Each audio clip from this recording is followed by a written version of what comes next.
It's the Hoosier Sophisticate Show. Question all the things that you know. Steve likes the weed. Steve likes the weed. Tell you about DMT. The DMT. Hoosier Sophisticate Show. The Hoosier Sophisticate Show. Hoosiers with the dream, sophisticated blasphemy. It's the Hoosier Sophisticate Show. Question all the things that you know. So let's set our minds free for the singularity. It's the Hoosier Sophisticate Show. The Hoosier Sophisticate Show.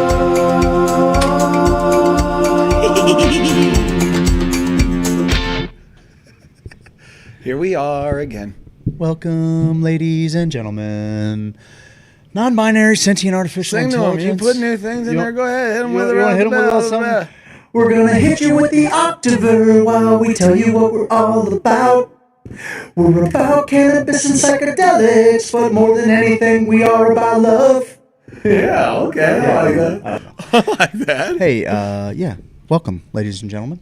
Non-binary, sentient artificial intelligence, flora, fauna alike, to the Hoosier Sophisticate Show. We welcome you in these tumultuous times to bring a little levity and a little bit of love into your living rooms this fine Monday evening. Steve-O, what a week, buddy. What a week, pal. What a week indeed. Had some... I mean, the internet is a cesspool. Our page has been a glowing light, but I still see some people saying, "Oh, this page, I can't believe it's even happening to this page."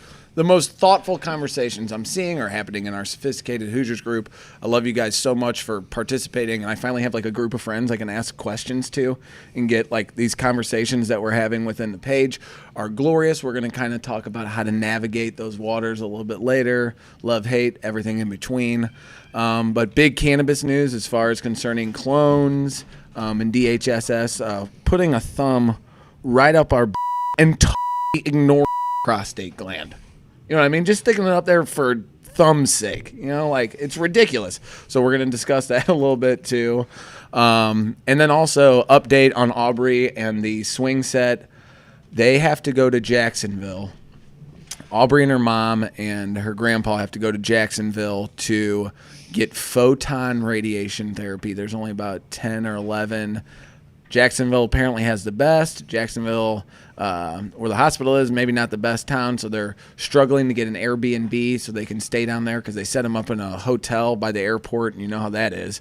So they need a sterile environment, so we're trying to figure out a way to maybe get some of those funds to the Matthews family where they most need it now, still get the swing set, still have some dreams come true for the other kids and all this, but... You know, there's decisions you got to make in life when it comes down to it, and you're like, oh, okay, you know, do we eat food or do I buy my kids that basketball hoop they wanted for Easter? You know what I mean? Like, I remember as a kid, we didn't have everything that we ever could have wanted. There were some tough decisions that had to be made, but I just want to thank the Hoosier family for having a group like this that I can rely on, bounce stuff off, and have them meet the cannabis family, because the cannabis family is tight. We're all kind of, it's like a Jesse James gang, you know? You don't really get along with everybody, but god dang, we all love each other because we're on the same team, you know? We're all against the fucking Federal Reserve and their stagecoaches going across country in their train cars, you know? We're all with that. We're all down to hide some money in a cave. You know what I mean? For sure. So that's some of the updates, but we had a nice little day out at Washington Park. You got a nice little spot, buddy. It's right down the road from me. You got a nice little spot.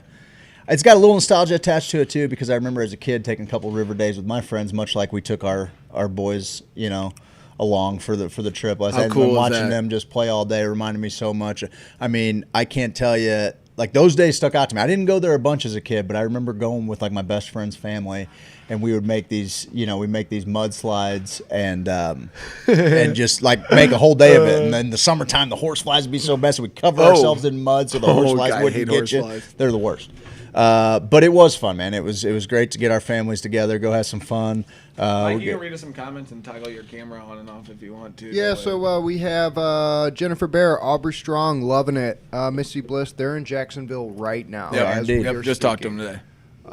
Everybody says hello. Absolutely do whatever that baby needs from Jessica Evans. Awesome. Missy Bliss says, hi, Stephanie.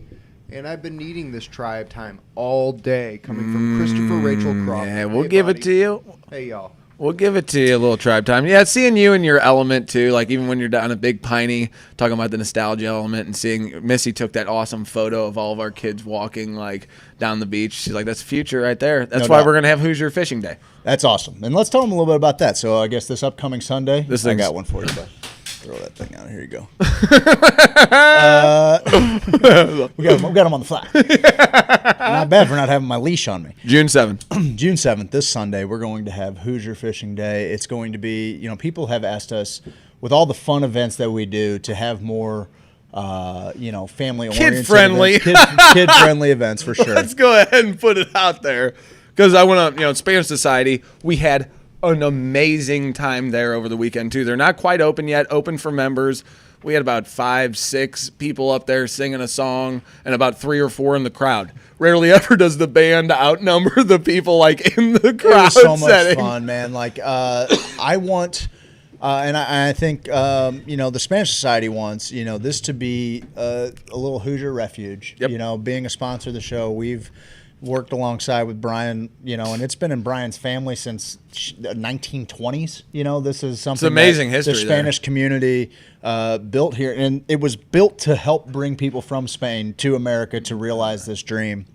It's just a little jewel on the south side, and it's fun. Like I love the idea of going down there, a couple Fridays a month and just hanging out with the family. It's like family dinner, like you get a chance to kind of catch up with everybody, hang out a little bit, sing some tunes, throw some Bobby VJs McGee, from Ron. Brian's sister? Dude, no doubt. knew? No doubt. It Well, was Janice awesome. living, yeah. She was All getting them it. Kesslers can get it, man. They really can. It was a like blast. they can all get it. You know what I mean? They can.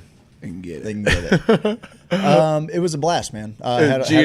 Brian's parents too are the best. Dude. Listen, there are a few things I love as much in this world as singing some old songs with Gino, knowing that he's going to take the high octave. It's the best, man. You just look where he could slip in with that little alto and just take you on a little journey. He's a little Smokey Robinson over there. He is. That's right. He's a little fucking Paul McCartney I in the love background. it, dude. It really does Oh, make my man. day. It's so good. And it's just, it's a fun place for the family to hang. So, getting even our boys being able to run around there and just Nice. run amok. I have so many memories of that as a kid, running up in the bars where it wasn't even like a weird thing.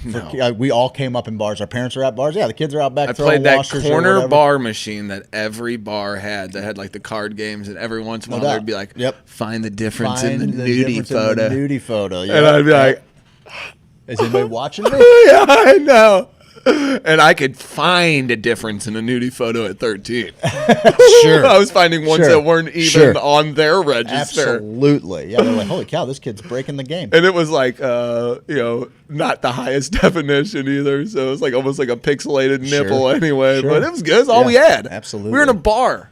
We were in a bar. We were in a bar. Like our parents. I remember But the you smell learn of how it. to talk to adults, and you learn how to, for how to be sure. smooth, and you learn, learn how to hustle a little bit. You find your personality at a young age. It's cool. It is. It's fun. So, but our kids are getting similar opportunities where like we're all hanging out, enjoying each other's fellowship, watching each other's kids grow. That's the idea, man. Like it just raise For this. sure. Raise these families, this family, in a tradition that is a reflection of the future we want to see. And right now we've got a lot of shit on our plates No doubt. as a society. We're going to talk about it a little bit tonight, the best that we can. Yeah. Certainly not oblivious to the irony and the two of us breaking things down. I'm Clifford. We but- just watched Clifford. I mean, God, for good love, look at me like a human boy for 5 seconds. You can't do it. You can't do it, can you? But no, that's the cool thing about Missouri. Very at home in South City, on the playground.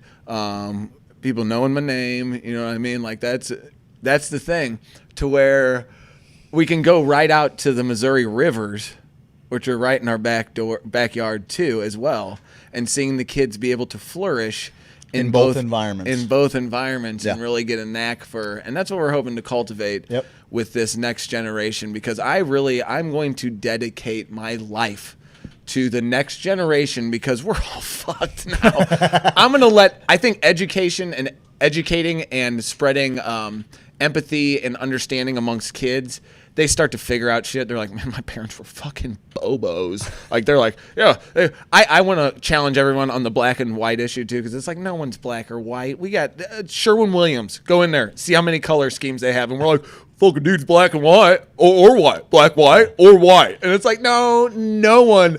There's an albino guitar playing hippie in not another teen movie, only white Classic. person that has ever existed, full white. And there's the model that technically has the darkest skin in the world. Oh, she's Have you seen- gorgeous. Oh my She's God. absolutely gorgeous.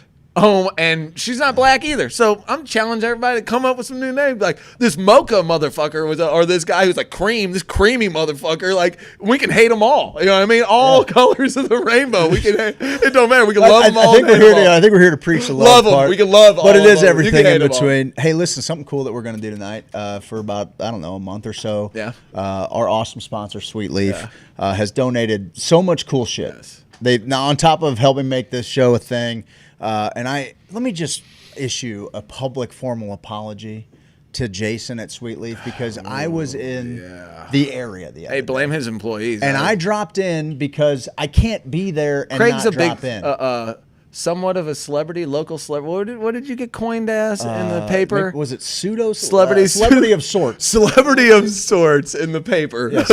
Yeah. So, I mean, those employees need to know what's. You got it. You go the play. wake the man up. Know the play. Get him, No, I did. know I that. actually, I said, don't put the guy out. Just let him know that I'm here. Craig's so cordial about I came that shit by, too. fucking, I don't wanna let me bother spend a couple anybody. of bucks here. Let me throw you guys some cash. Let them know I love them. Well, I'll see him They next got week cool sometime. shit. They have great shit. He They have the on cool shit. the custom glass pieces that he has donated. Show 'em. We already raffled off a sweet This is from Josh there. Ripple piece. This is from there. Yeah, that thing is so cool.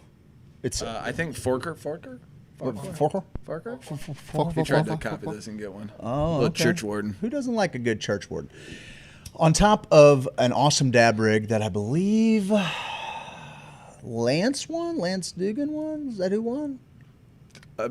Scott Mason? No. Lance Dugan. Lance Dugan. Yeah, Lance That's right. Dugan won the. So anyway, on top of that awesome custom Josh Ribble piece, he donated a couple of unbelievable Brian Clark pieces. And so tonight, we're going to auction. We've already raised the funds. We raised $300 on the nose. Even had some anonymous donors to Canines for Camo. Oh, that's not the one we're. This is yeah. So yeah. So listen, Mike. We're I gotta doing mess a with them. show, Gotta Mike. fuck with them. We're doing a show. Listen, tonight we are giving this away. And your odds of winning are good. Yeah, you still got time till the end of the show. Your odds No? of winning are good. I can add them in. Can wanna you? Add them in. We have to see it before the end of the show. Yeah, Okay. I'll tell you what. You have until 8:30 to make a donation. For every $5 you donate, you can be entered. 8:30, Yeah. and you're gonna do it on the. You can't do it during the end of the show. You can Yes, I only can. do it.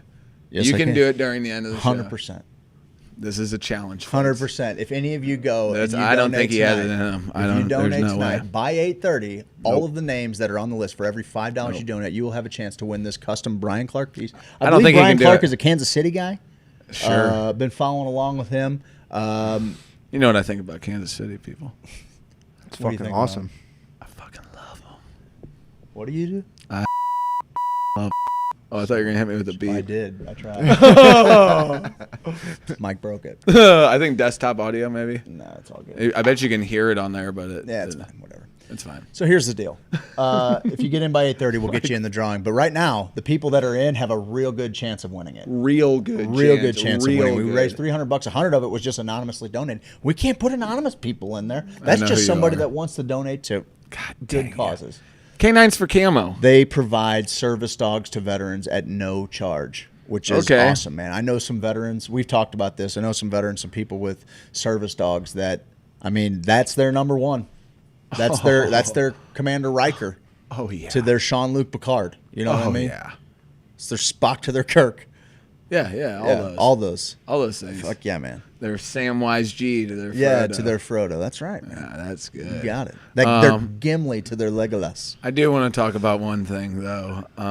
Creating memories on the river, because we're going to give away this awesome thing, and we like to create memories with our group here, and a memory got created that I actually missed this weekend. Craig, do you care to describe you getting you and Landon's when the yeah, we can talk about that. Getting hit. Oh, sure. Yeah, for sure. So the lady laughing. We're just looking for riverbank games. We're throwing frisbees around. Good frisbee. Where'd you really get that good. frisbee? That That frisbee good is frisbee. awesome, dude. That frisbee good. Landon found that thing. He found it. Yeah. So Forker. He brought like this little, like those Nerf bats, kind of a good plastic core with some foam on the outside, but shorty, right? More of a club than anything. And we got like we'll call it like a 6-inch inflatable ball somewhere in there, a little bouncy rubber. Was it ball. inflatable or was it covered stuffed? Was it stuffed? No, it was just a rubber, like a rubber bouncy that's right, ball. That's right. You might get it at Walmart with a little. So I'm throwing him some cheese, and are you winging him in there? He's not really squaring anything up. It's he's ball's just moving. Ball's moving. I got a lot of funk on it. I got a lot of Limburger on it. All right, I'm moving it around. Inside, outside, I corner. threw a slider. You're Greg Maddox. I threw a slider, didn't slide. Okay, and he tattooed one. I mean, total fucking. How old's your son? He turns 13 tomorrow. 13. Happy early birthday. Yeah, happy early birthday. He's 13. Landon. How far away were you? 60 feet? No, 30 feet, 40 feet, 40 feet. So it's already tough to put a bat on because it's a short distance. Yeah. 40 feet. He hits, fucking laser show. This thing comes back and hits me in the face. It couldn't have hit me more square. Blows my hat off in slow motion. Like I feel it just going like this. And I blinked once, but it was I couldn't even. I got pretty quick reflexes. Yeah. I couldn't get hands up on it. It happens. I was holding the beer, to be fair. Oh, sure. Maybe a slowed response. Counterbalance. Sure. But he hit this thing. And The beer actually made its way away from. It hit me so square in the face that it actually, in slow mo, wrapped around my face. like a water balloon. When you saw like the picture of Albert Pujols squaring a baseball and the baseball's flat. Guy on kicking one a half. football in slow motion. Yep. Yes, it's bent around my face, and it happened so fast. It didn't hurt, your ears could but feel it happened so like my glasses now had like spots in the middle of them where they pressed against my eyeballs. So there was like fucking Grease. grease on my glasses, and the hat is still like slowly flipping. Everybody just kind of hits the. You had just stepped away. Yeah. Everybody just starts cracking up, and it was all the good funny. stuff. And I'm like. I'm laughing along with them, but I'm still processing. And I hear like this voice off in the distance on the hill. And it's just this old gal burning the heater watching everything happen. She saw it in slow motion. And she's like, and I'm just like, at that point, I'm like, that was the funniest thing that ever happened. That's life, He dude. tattooed me, man. I had a very similar experience with my dad when I was a kid. so cool. No doubt. That is so Laser show. Cool. I was like, hey, you squared one up. That's the other thing. As a dad, you're like, hey, that's good wood, kid. No, That's good wood. At least it wasn't a Fuck baseball. Oh, it would have fucking Hit you in killed. the It would have teeth. fucking knocked me out if it was a baseball. I would have splayed my nose across my face. It would have. No doubt about it. It couldn't have been more perfect. That's why you got to get out to the river. We'll have frisbees maybe out at Kids Fishing Day, Hoosier Kids Fishing Day, June 7th. At August A. Bush Wildlife, Lake 33. That's where the biggest bass are. We can move around if we want to. I'm going to keep it at Lake 33, though, because it's at 9 a.m. till about 1 p.m. Bring some food, bring snacks, bring stuff you can sit on.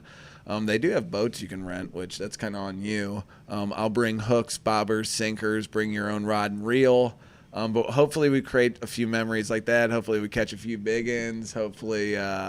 I just want everybody to get out there and just hang out. We've had people company. reach out and ask, like, hey, are there a couple extra poles? My kids don't have any. Can you tie the hooks for me? Like, that's kind of the idea. We'll get a stick and a freaking line. We're going to teach kids some fundamentals to fishing. Yeah. Tying hooks, baiting, getting fish off of hooks. I'm not teaching anyone that. Hey, I'll real tie quick, your hooks. do you need a fishing license out there? Yes. Okay. Can you get one out there? Online? You can get one online and have it on you at all times. Yeah. Not sure if you're under 16. Yeah, if you're kids don't under need it. 16, you don't need it. I definitely can't pass for They that. suspended it during quarantine. I'm not sure if that's still going on or not. Is it back? All right, Yeah, that's good. Fact. So you need one. Right on.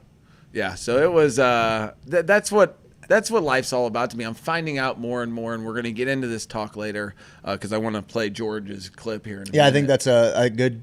Let's make sure we're sharing the Missouri Cannabis Network, and let's have a conversation about the clone situation. Oh, donation received. It worked. I'll be damned. Oh, I knew. Wolfie said he was in for a Hunsky. Oh my God! And the thing I don't think you're going to get done. Yeah, Wolfie's in. I don't think you're going to get it done on the Wheel of Fortune. Bet I do.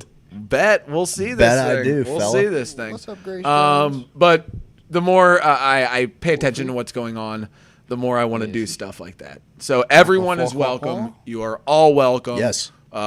Any way we know you, if we don't know you, if you're new to the group. Yeah, it'd be a great event to come out. Great event to come out and throw some poles in the water and. I mean, my kids get to know one another. Fairly kind.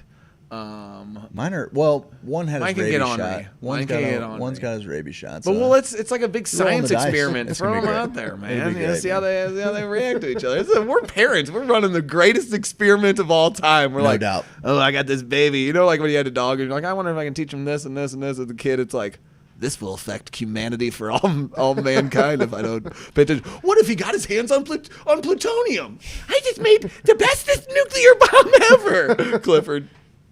We watched Clifford. All right. I forgot how much I loved it. So here's the deal. You want to hit him? I think it's time to talk about weed. Oh. Mike, do me a favor. Yes, sir. And kill those mics. This is our good friend. All right. This is our good friend. This is our buddy George Nolan from Mo Green's Wellness. Mm-hmm. Some shit is going awry with the program. Yeah. He's got some words to say about it. I want us to expound on it a little bit. I feel like everybody should at least know what's going on with the medical program that they voted on. So let's take a moment here and listen to the words of George Nolan.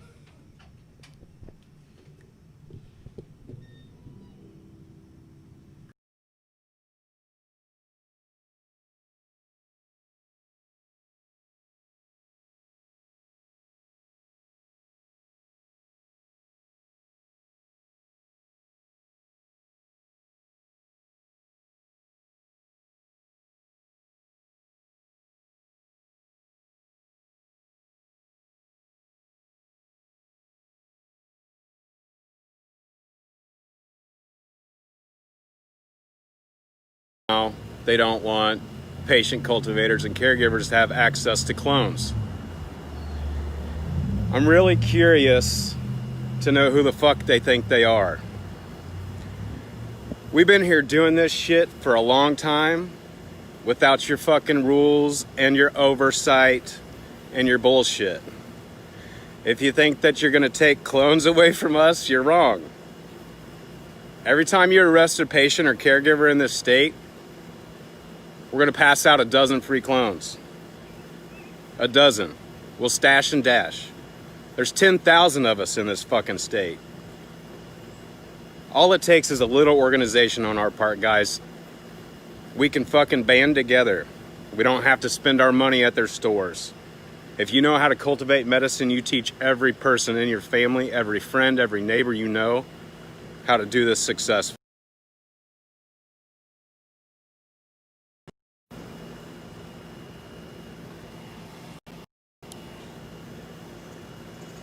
What's up, everybody, on this fine Saturday afternoon? Don't do this very often, but it's nice to maybe get in the ear of everybody out there. Hopefully y'all will catch this later if you don't get to see it right now. So, here we sit. The largest industry organization in the state has drawn a line in the sand. They don't want more licenses. And now they don't want patient cultivators and caregivers to have access to clones. I'm really curious to know who the fuck they think they are. We've been here doing this shit for a long time without your fucking rules and your oversight and your bullshit. If you think that you're gonna take clones away from us, you're wrong.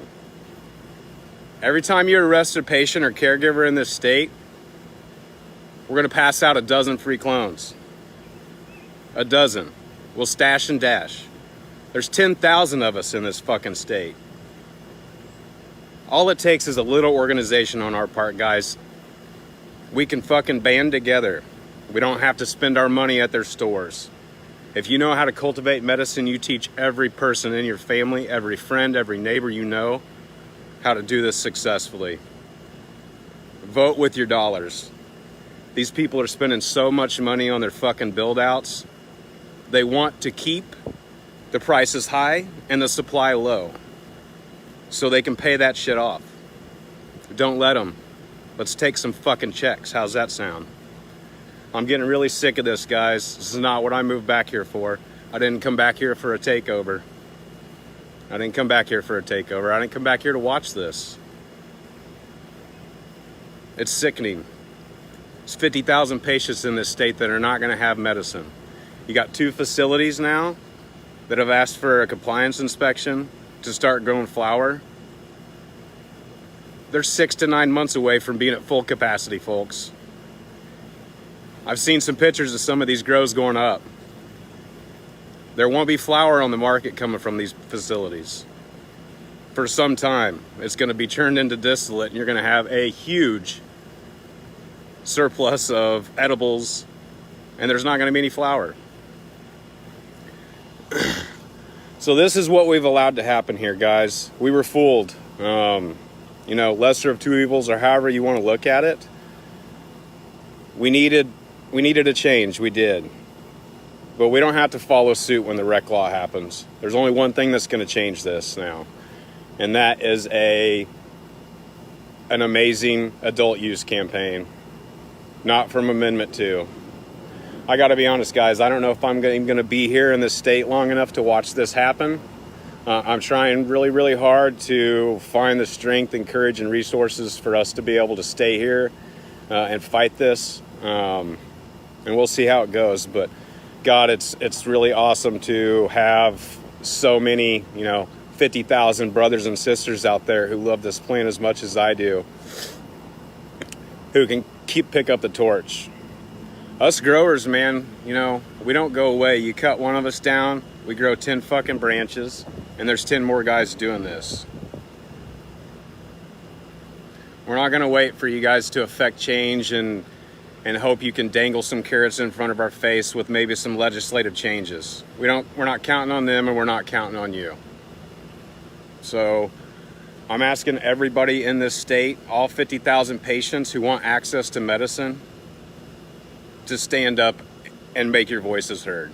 Now's the time. Anything that's not constitutionally protected in the amendment, this industry organization is going to try to dismantle and take away from us, without a doubt. I've been saying it from the beginning, and I'm going to keep saying it, and I don't care who doesn't like it. So if anybody wants to message me or talk to me about this, that's fine, but I've seen this happen. I've been involved in cannabis for a very long time. I know supply and demand, and I'm not going to watch you guys get fucking rich on the backs of sick patients. So here you go. Thanks for watching, and I hope you guys enjoy your weekend. Let's work together. Thanks.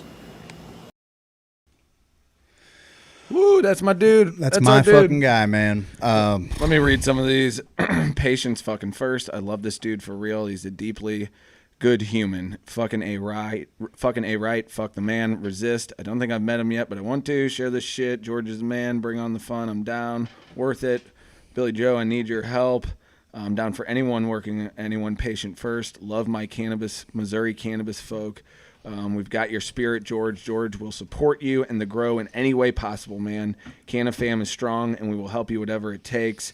Wow, wow, wow, wow, wow. That's why we love these people. And I want to tie this in to the struggle that everyone feels right now, because we feel it, man. And George is living it on a microcosm level to where he's been to legal states. He's grown the best medicine for patients. He's seen it change people's lives in another group.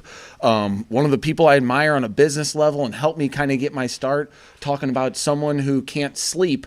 And I told the story about how the veterans went in there and said, I don't ever sleep. Even when I'm asleep, I'm not asleep. You know how 1 or 2 nights of bad sleep can affect you so bad. These people they're just used to it. Just like, man, I'm running at about 48% and they're still better humans than I'm like, geez Louise. They got a 1-to-1 tincture of CBD and cannabis, and it changed their shit, man. They got 4 hours of sleep. George has seen this work on patients more than the rest of us. George has seen how the back part of the systems work with the legalization of cannabis.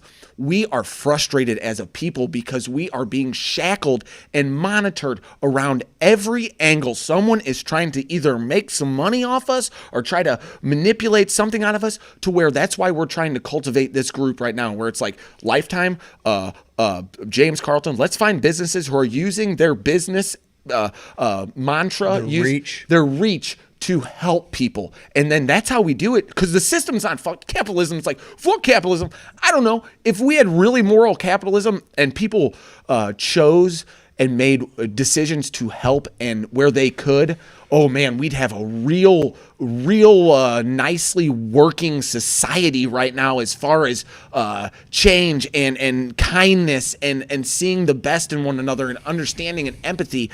George is frustrated because now they're dissecting DHSS. You got this guy, bow tie, little fucking, what'd you call him? I forget.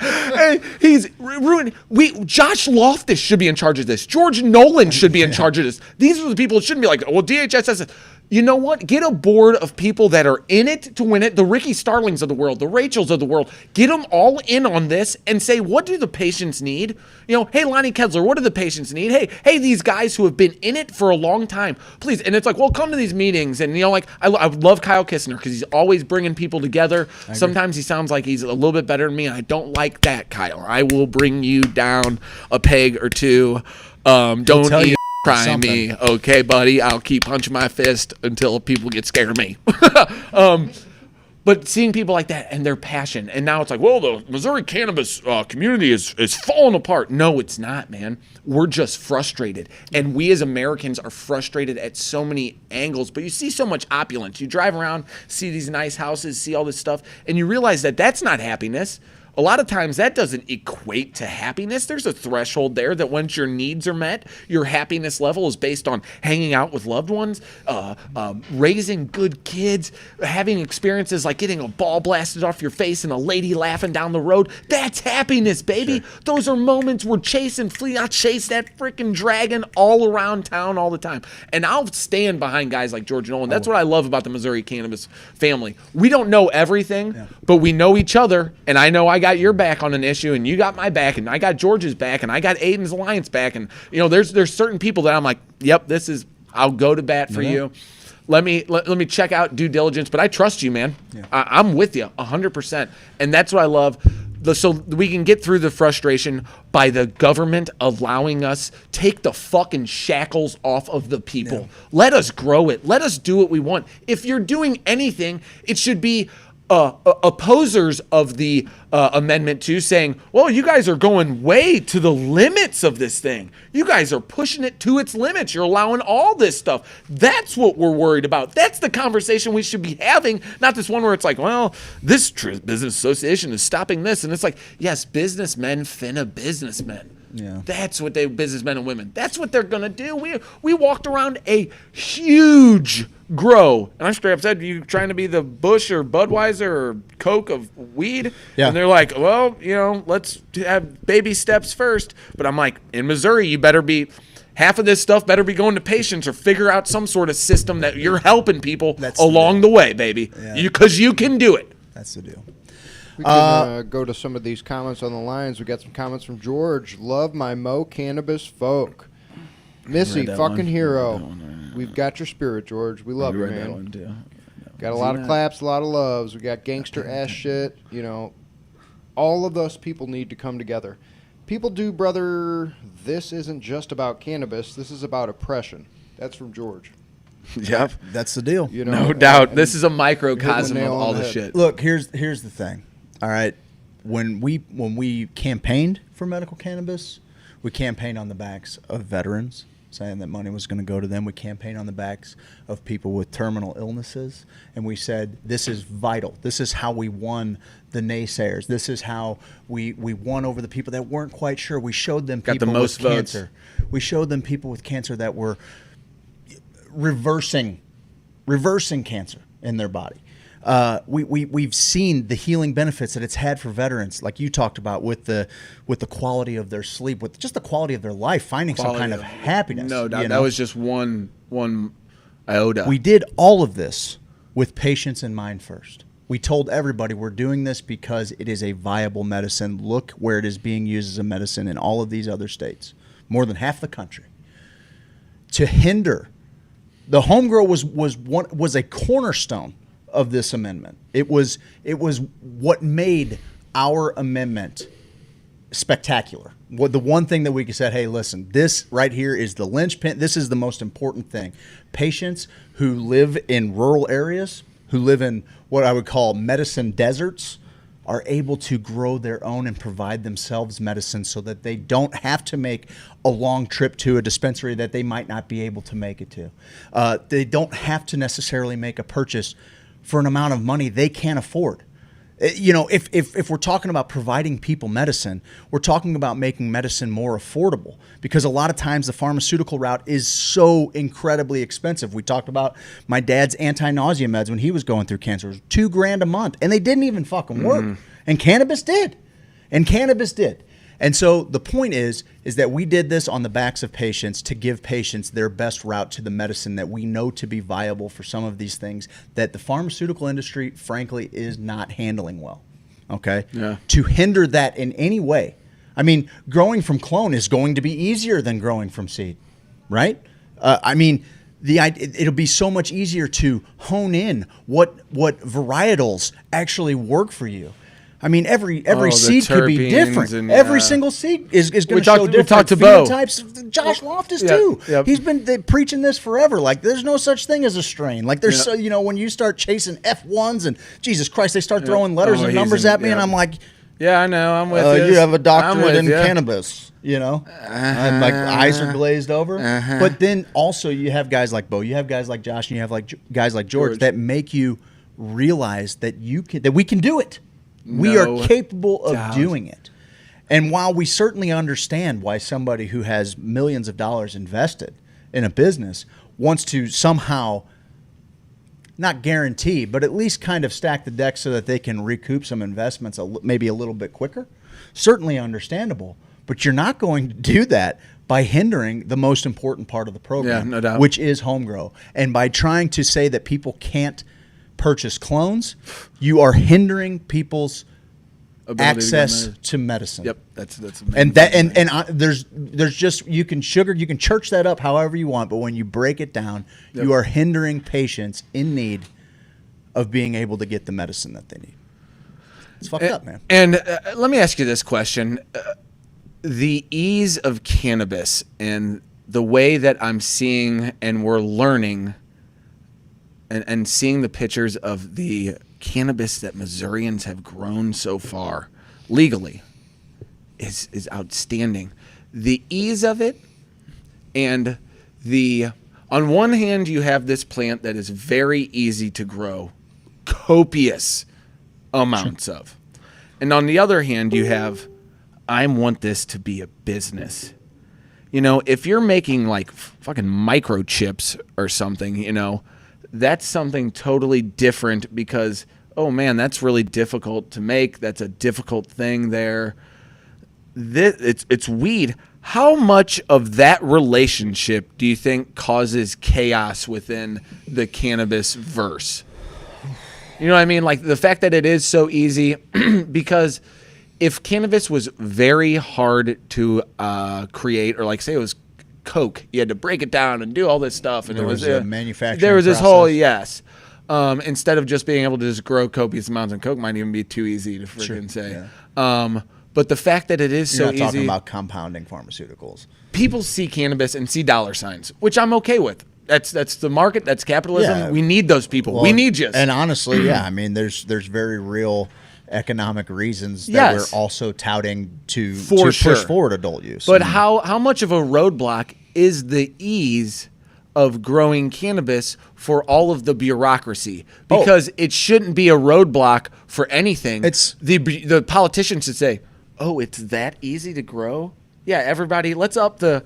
A logical person would say, "Oh yeah, let's up the count to 20 plants." The common man doesn't really know one thing or the other. And 20 plants, give a guy two caregiver or three people he can grow plants for, and they can each grow 20. You get a guy who can grow 60 plants for you, or a girl. Yeah. Talk about having some medicine then. You know what I mean? Like, and it wouldn't be Well- that far of a cry. So I don't know, just maybe some well, thoughts right on now, that. I think we should also be working towards, maybe emergency legislation that allows caregivers to supply some of these dispensaries in the early stages. George brought up a really good point, which is, these first grows are probably not going to necessarily meet the standard or the Yep. quality that these cultivators are going to want Short to necessarily attach their name to. It'll be a lot easier to grow an outdoor crop or a quick crop, I guess is what I'm getting at, and then ultimately send it off for manufacturing, send it off for extraction. Yeah. He said the market will be flooded with edibles, with extracts, but it's going to have a shortage of flower.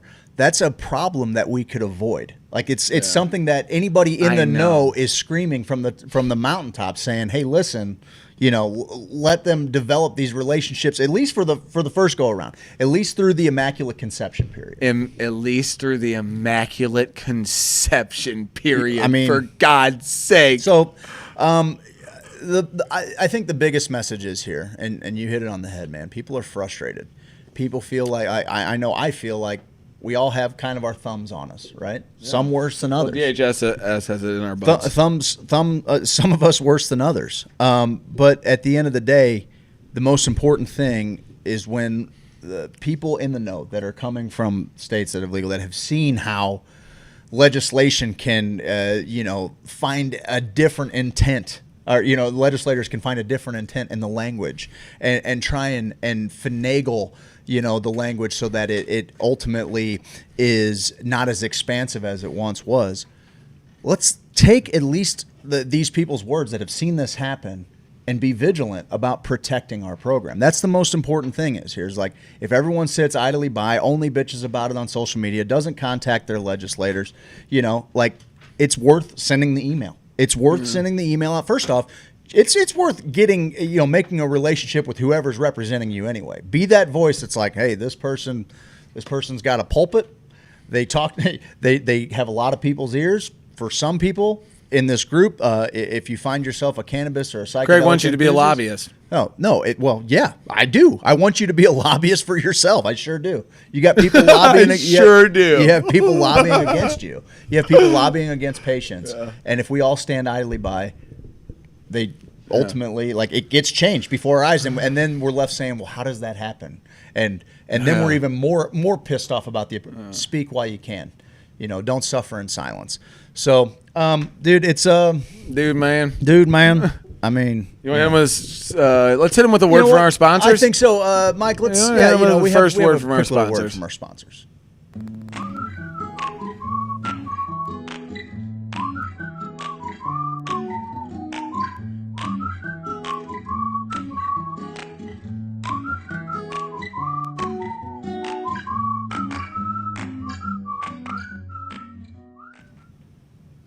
Which one was that? Lifetime Roofing, yeah. That's funny. I love Lifetime Roofing. The Scott taking pictures of the skylight dump, the sweaty dump. Yeah. That's kind of weird. That was weird. I came up with those. So don't blame Craig if they're a little bit off the reservation. Let's go to the line here. A lot of people. They're alive tonight. Yes, Craig, they were used, and now to hell with their $12 million. Let's never forget that Nolan died with a clean pancreas. It is fucking medicine. I'm down to help with anything. Nothing but respect for you, brothers. Ricky talking to George. George says they'll attack veg plants, period, next. You watch. I feel it's more than medicine, but medicine is the most important. I agree. Michael Forker says, watch me grow. If I can do it, so can you. I love his life. Rachel talking to Michael saying that garden is looking beautiful, and it is. He's been posting some great He's little hilarious. pictures, man. Him and his gal are hilarious. Big fan. And you know me, I don't say anyone is funny.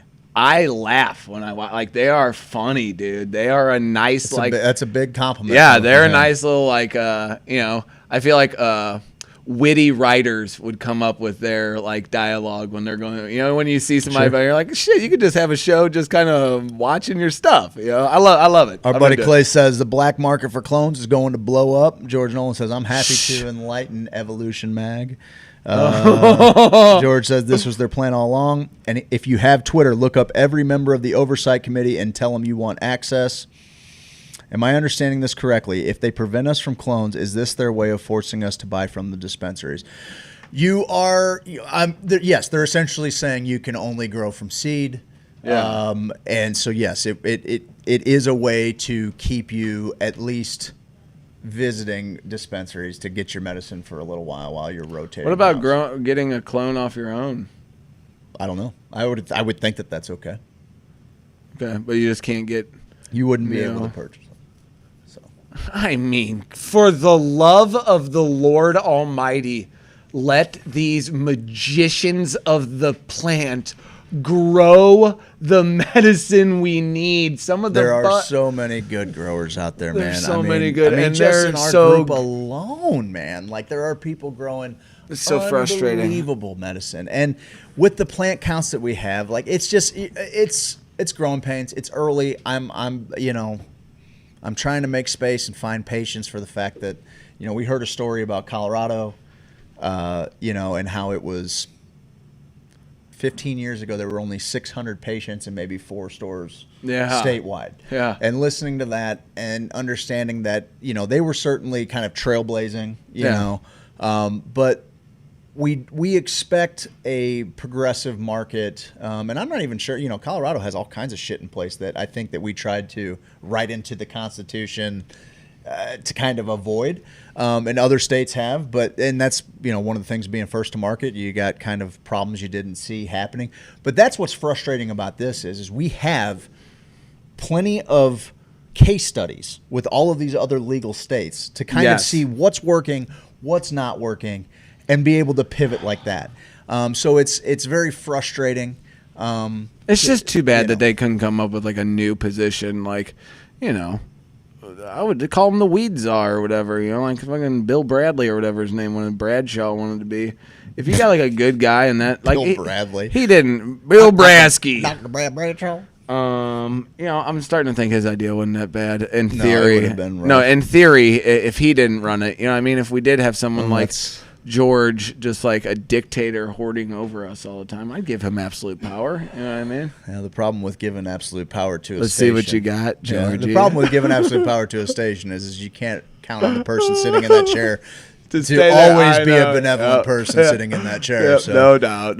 No, but I wish they'd just let the people figure it out and stop standing in the people's way. Yeah. Like, that is the thing. We're at a point where I know fake news gets spread like rampant and we act like it's a giant problem, but for the most part, I think most of my peers, they use the internet for good, of just kind of questioning. I got a question. That article says that. That one says that. I'm kind of in the middle.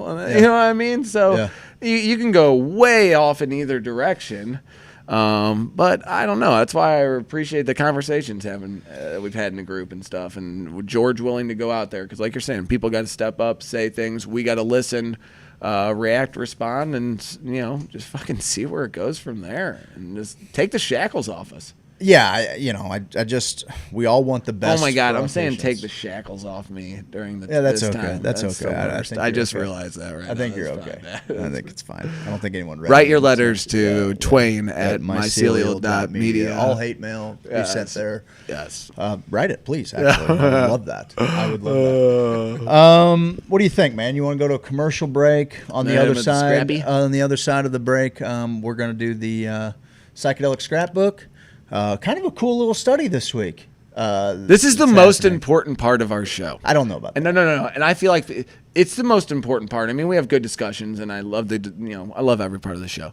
But the stuff that Craig is coming up with in our little circle of the Twitterverse that is dedicated to psychedelics, a lot of the stuff that he's talking about will get picked up a little bit later and then kind of be spread out. I mean, I know you're getting the articles a lot of times from somewhere, but sure, yeah.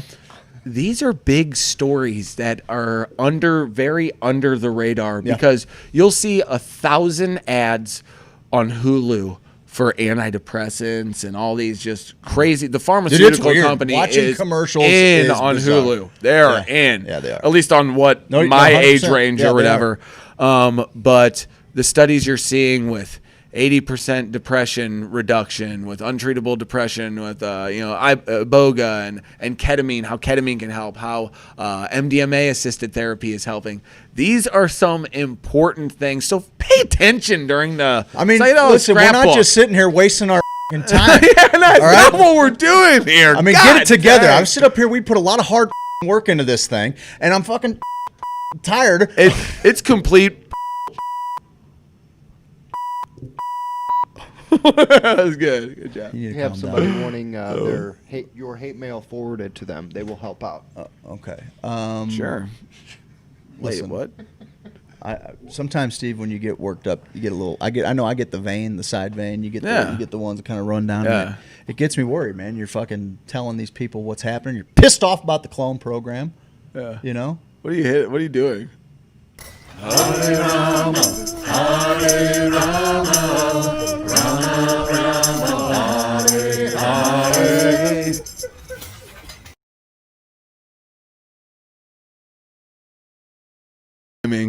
For me to go to. Hold on, I want to go to my happy place one more time. Take me to my happy place. Hit me with it. Hare Rama, Hare Rama, Rama Rama, Hare Hare. Oh man, I feel much better. You feel better? We'll figure this thing out. Let's go to commercial break. We'll talk about psychedelics on the other side, Mike. Com 2. Hey girl, where you wanna go? I don't care, I just love you. Are you hungry? Do you wanna get something to eat? I don't care, I'm kinda hungry. Well, what sounds good? Anything sounds good, you pick. How about some Mexican? No, I had that for lunch yesterday. How about we get some Italian food? Ew. Okay, now you're not saying anything, just I giving just me a want look. something delicious. What does that even mean? I want to sit outside.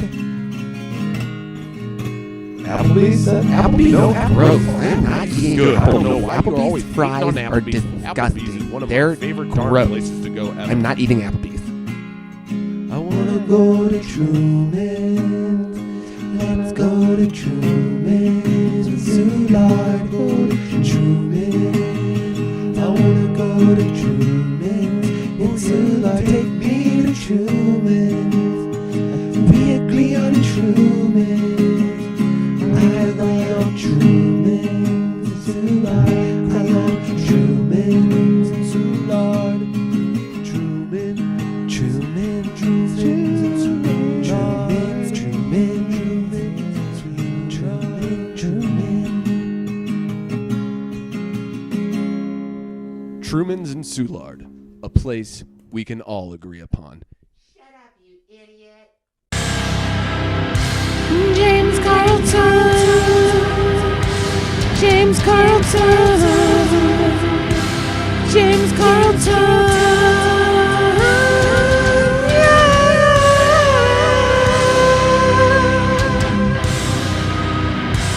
gotta get your insurance. Gotta get that State Farm insurance. You think you found the best insurance agent in the game? Well, I got news for you. I did, and it's James Carlton. State Farm. CarltonInsurance.net. 961-4800.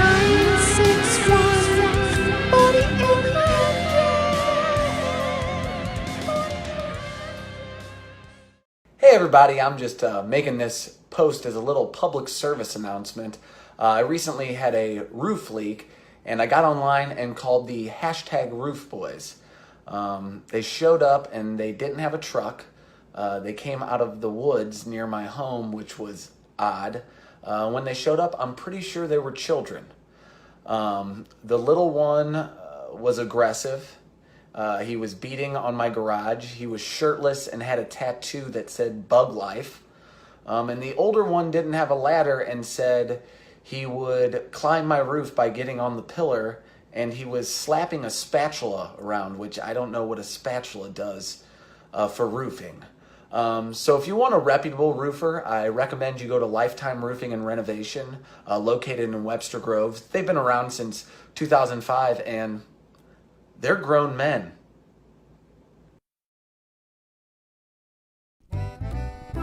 Hey guys, it's me, Kippy the Crazy Koala Bear, and I'm here to tell you about James Carlton Insurance. Kids, quiet down. It's the best. Kids, quiet down and listen to Kippy.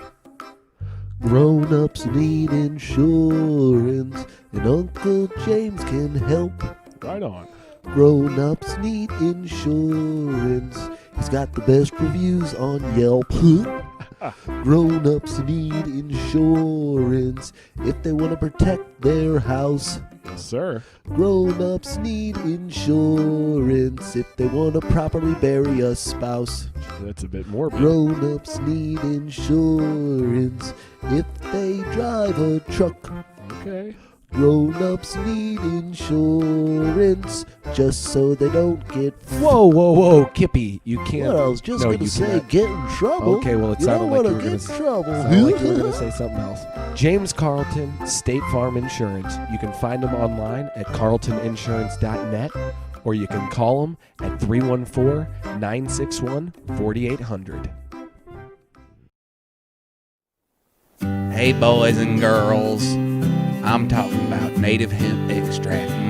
That CBD. That CBD Get inside of me. inside of me. That CBD. That CBD. Sweet delicious CBD. That CBD. That CBD. Got the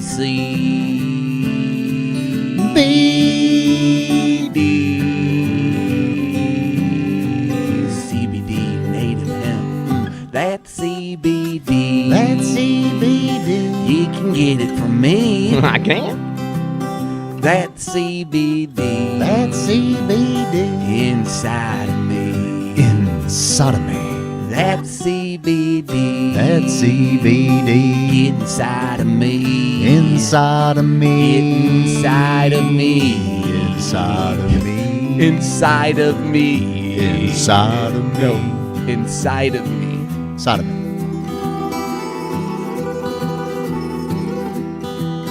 Inside of me.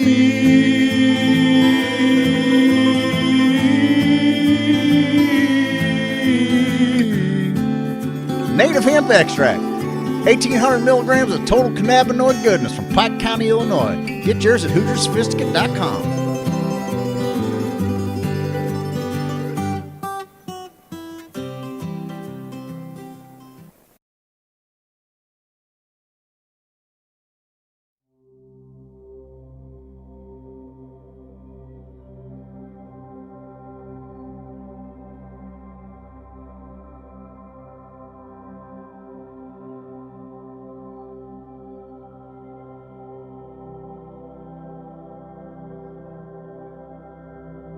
Glutamate and your ego.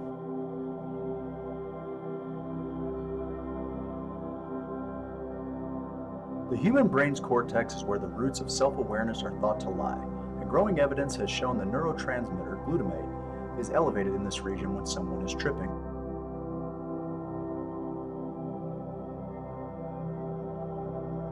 But up until now, we've only had observational evidence. Now, for the first time, researchers have looked directly into how taking psilocybin affects glutamate activity in the brain, and the evidence suggests that our tripping experience, whether good or bad, might be linked to glutamate. In a double-blind, placebo-controlled experiment, neuroscientists carefully analyzed what happens to glutamate levels and a person's ego when taking psilocybin, the active ingredient in magic mushrooms. Using magnetic resonance imaging to monitor the brains of 60 healthy volunteers, the team found significant changes in activity in both the cortex and the hippocampus in those taking psilocybin. Glutamate is the most common neurotransmitter in the brain, and it's known to be critical for fast signaling and information, especially in the cortex and hippocampus, the latter of which is thought to play a role in self-esteem. What's more, this may have something to do with whether a person has a good experience with their ego or a bad one. Analyses indicated that region-dependent alterations in glutamate were also correlated with different dimensions of ego dissolution, the authors write. Whereas changes in cortical glutamate were found to be the strongest predictor of negatively experienced ego dissolution, changes in hippocampal glutamate were found to be the strongest predictor of positively experienced ego dissolution. Practically, we still don't really understand how this activity in the brain is linked to our ego, or even if it is. Still, it's been suggested that psychedelics decouple regions of the brain, so factual or autobiographical information is momentarily separated from a sense of personal identity.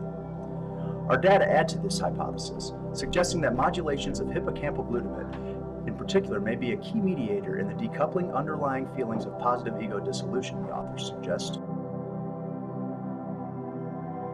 After decades of limited research, drugs like psilocybin, LSD, and DMT are now finally being considered for their therapeutic benefits.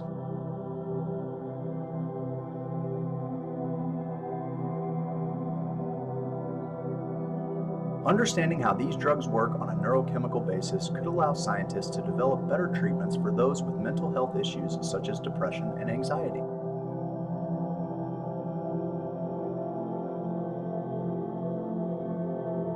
Although, if we're going to be using these substances to treat mental health issues like anxiety, depression, and addiction, we're going to need to also understand the way the drugs mess with our ego, hopefully without the bad trip to go along with it. Special thanks to ScienceAlert.com for this article.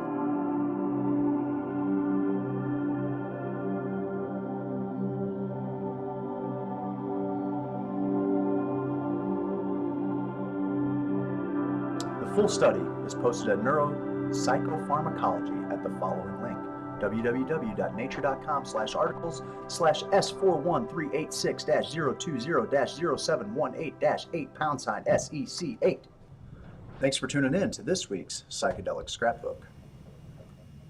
SC-479. There we go. Okay, I got that. I got you. All right. Is that our dummy batter? They can hear us right now. So They can hear us. We're just going to keep on talking. I'll tell you what. Let's do this.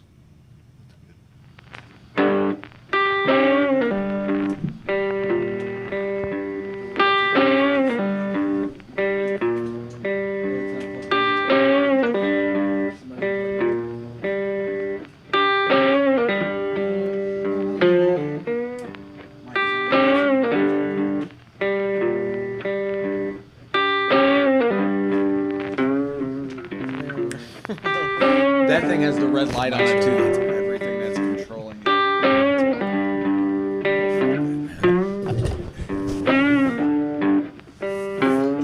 We can come back to that. I fixed it. We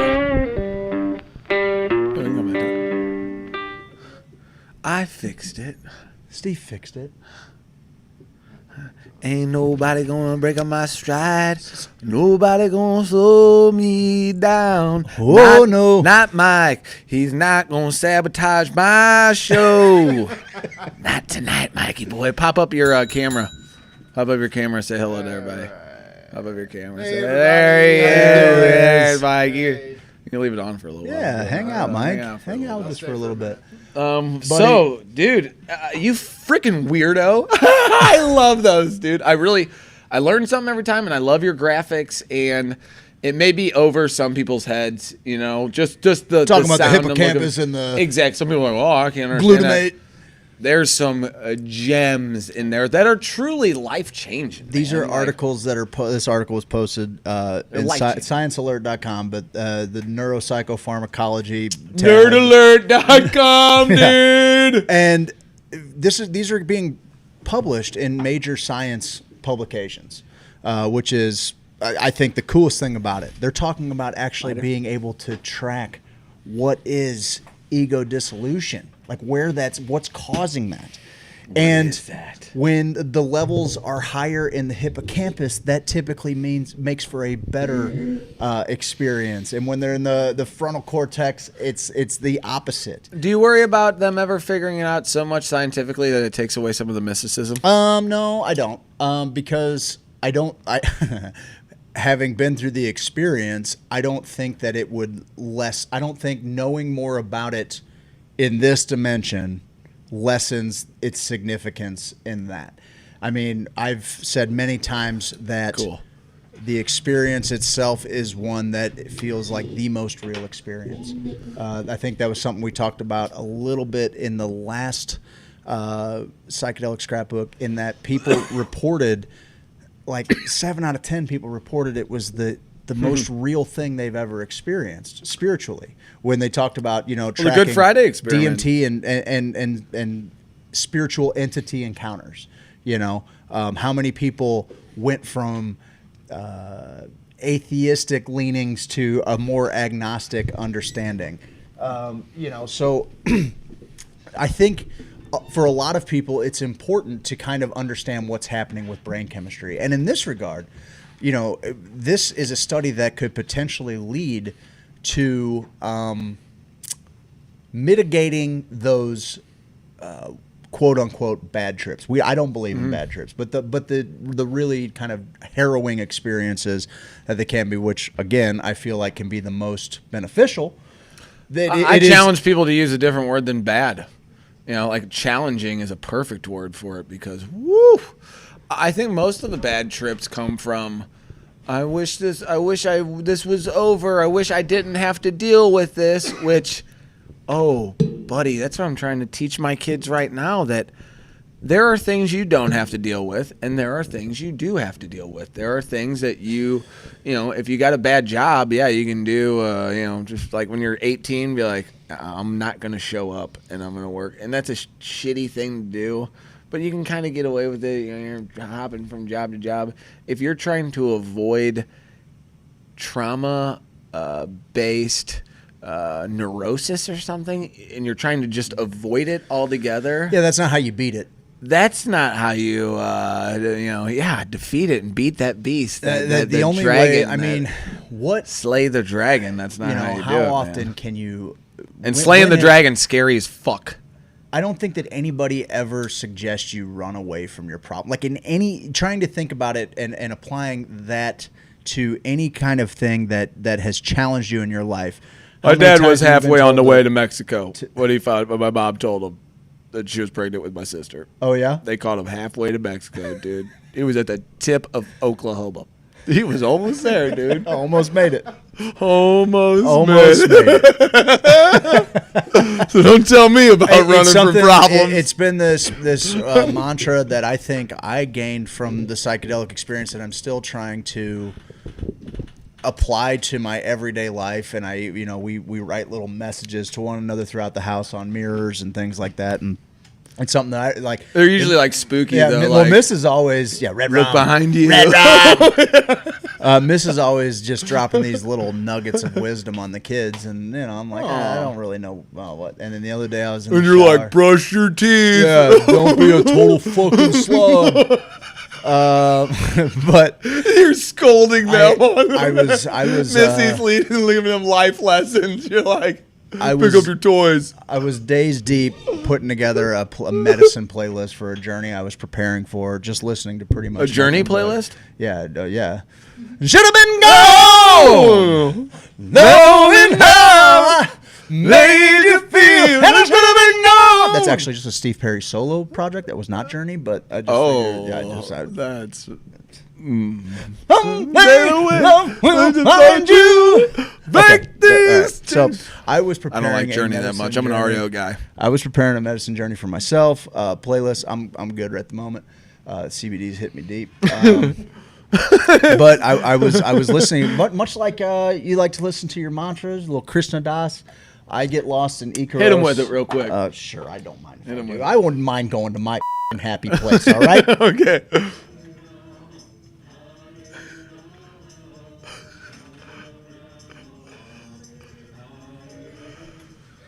Yeah, I'm into Hari Rama stuff. Yeah, you get it. You get you all excited. But it also does. It's much I like cried. much like the float tank is meditation on training wheels. A lot of times, if you really allow yourself to be lost in these different medicine songs, it's very meditative and it's healing, and it makes you think things. I'm in the shower and I'm listening to, I think, maybe some Parangi. You got me on old Parangi. Yeah, Parangi's my guy, dude. He's been doing live loops throughout the quarantine, live loop shows, and they have. Was that the one you reposted? Oh, yeah, I posted. Yeah, a few that of one them. was. I was He's jamming to that for a minute. Dude. Parangi brings the heat, but on top of that, just old school like Shipibo A Shaman. Parangi brings the heat. Please clip that off. Top 5 Craig Kohler quotes. That's so Craig Kohler. That's to bring it back to a funny story. One time, Steve was helping me move.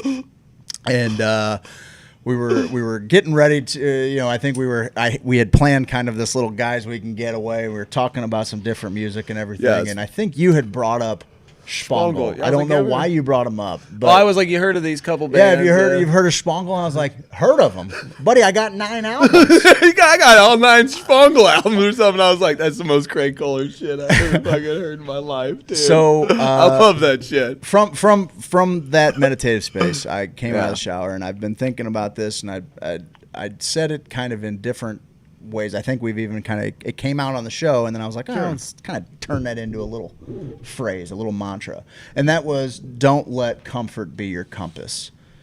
And when your true north is seeking that which makes you comfortable, I mean, we are creatures of comfort, but very little growth happens in comfort states, right? Growth typically happens as a result of work and flow. And when you seek comfort in psychedelics, you're essentially by trying to avoid the bad experience, you're disrupting the flow. There is a stream of information that comes to you, and this is my anecdotal experience. Well, I feel like when we do things and we don't do things because we're afraid of them, that is what is keeping us from that ultimate payoff, right? Especially if you're looking for something as life-changing as defeating depression or anxiety or opioid addiction. Like, there is you don't just get to take another drug and make it work. No. There's work that goes along with it, and if you run from that, then you're not going to get you don't get the spoils of the war. I love what you're saying. I wonder if it's a culmination of all things. If the search of comfort is part of, comfort is your end game. Comfort is your compass. You could say that when you stop searching for comfort and stop making it your main focus, I think, especially in the psychedelic space, that's where maybe you find the most comfort buddy, when right. you surrender to the fact that I'm never going to be comfortable, and I'm okay with that. A lot of times it will say, now you understand. Like the Duncan Trussell episode with the so many deaths, they finally had to understand. Yep. Well, we're just going to keep doing this until you get the fucking lesson. Yes. So that, and maybe comfort is as part of the cycle as the strife and the struggle and the effort that you took to get there. That it's like, oh yeah, I do want to be comfortable, but not for very long. Don't stay there very long. And Yeah. once you get in that comfortable place, what's going to make me uncomfortable? What's my next thing? Because you deserve the, it's like Alex Honnold, and if you haven't seen Free Solo, It's the best, man. watch Free Solo. Turn this off and watch Free Solo.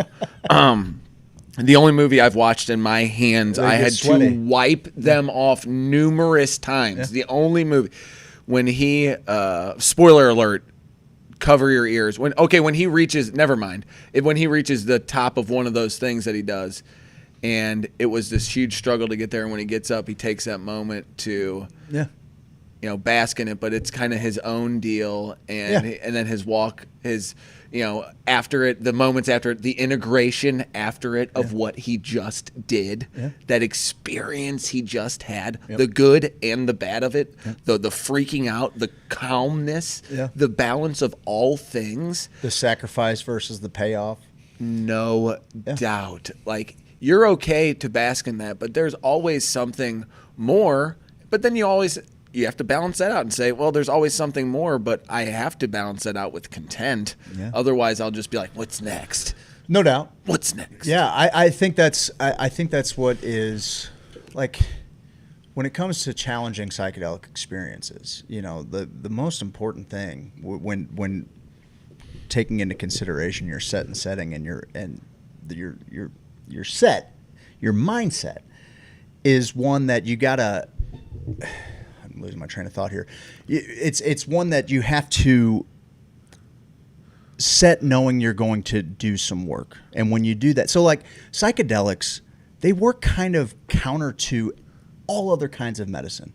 They're mind expanding. They make you feel more. Sure. They make you feel more. For and so sure. the idea is, Instead of the numbing. what we know to be a battle, how we know to fight, okay, is to fucking fight tooth and nail to the bitter end. But psychedelics don't work like we work here. And so the way to win the war is to surrender to the inevitable so that you know how to move through the chaos that is this dimension. Sure. You go out there, you expand your idea of what it is to even just be, right? You expand your idea of what it is to be. And then clip that fucking part off. And then you come back to this place where now what used to seem like a mountain of a problem is but a molehill. It's just a small little hurdle, that you can just step over, because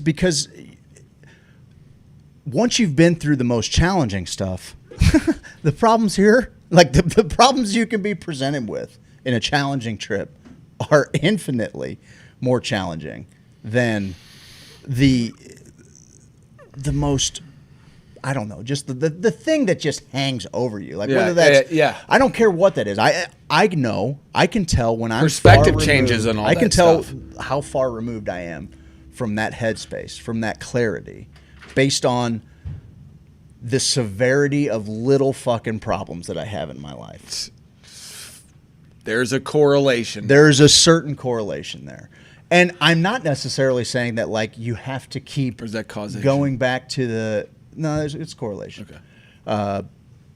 But I'm not saying that you have to necessarily go back and do psychedelics to get back in congruence with the flow. I've put my mind back in a Molly trip. You can absolutely To feel good. Call back through meditation, through whatever that thing is that makes you find peace. Mm-hmm. No matter what you're doing, just sometimes you get riled up.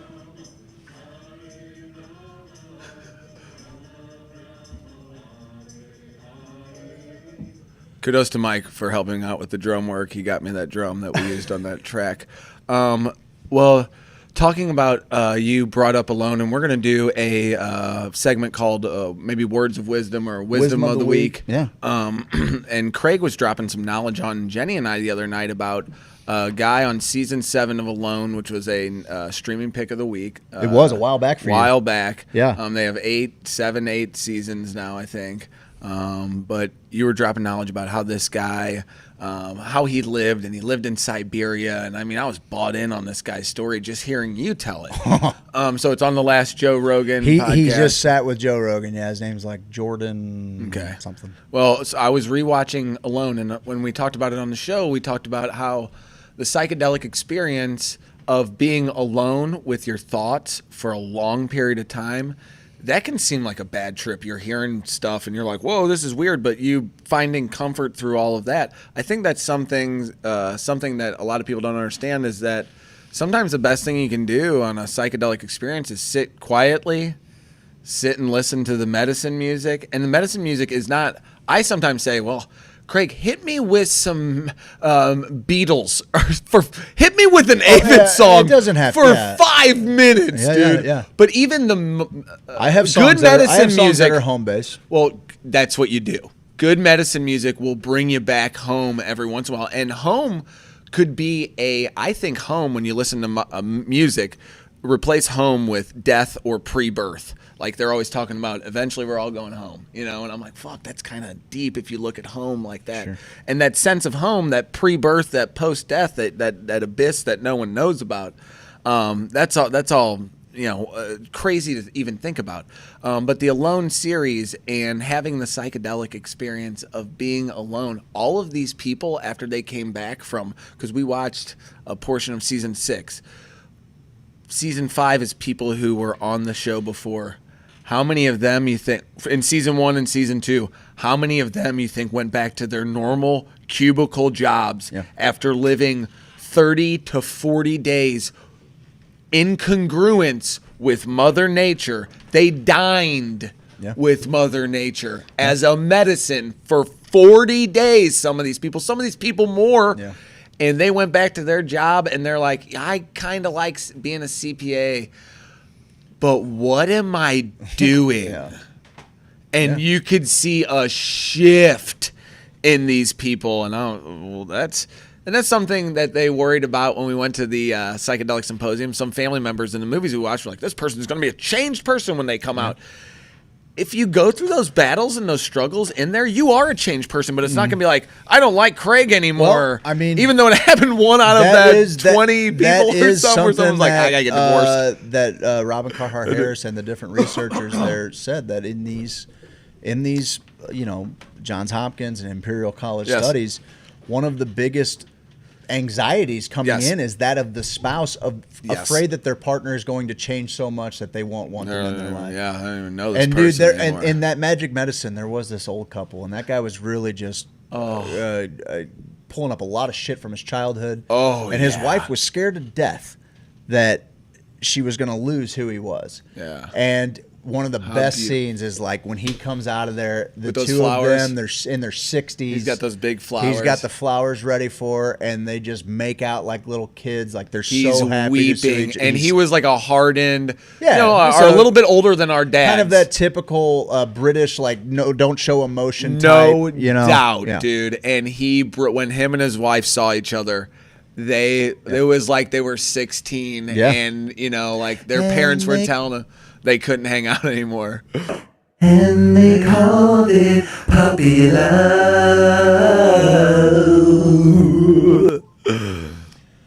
Is that working? Yeah. That's working.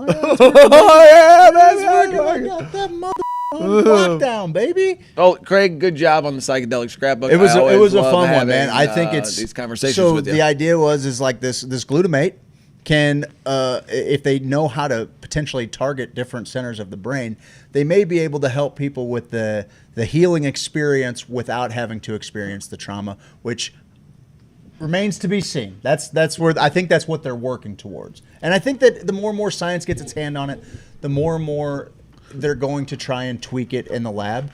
But I think that there is so much to be said for the spiritual connection to the no doubt, to the sentience that both plants and fungi and fauna bring. I mean, there are animals that cause hallucinations. You 5-MeO reindeer DMT eat that. is found on a toad, Sonoran desert toad. There's psychedelic fish that you can eat. Like there are so many different things in nature that essentially keep this medicine moving through this interconnectivity of all things. What psychedelics are so powerful, and I think a lot of people, and the propaganda was, you'll go insane, man. Yeah.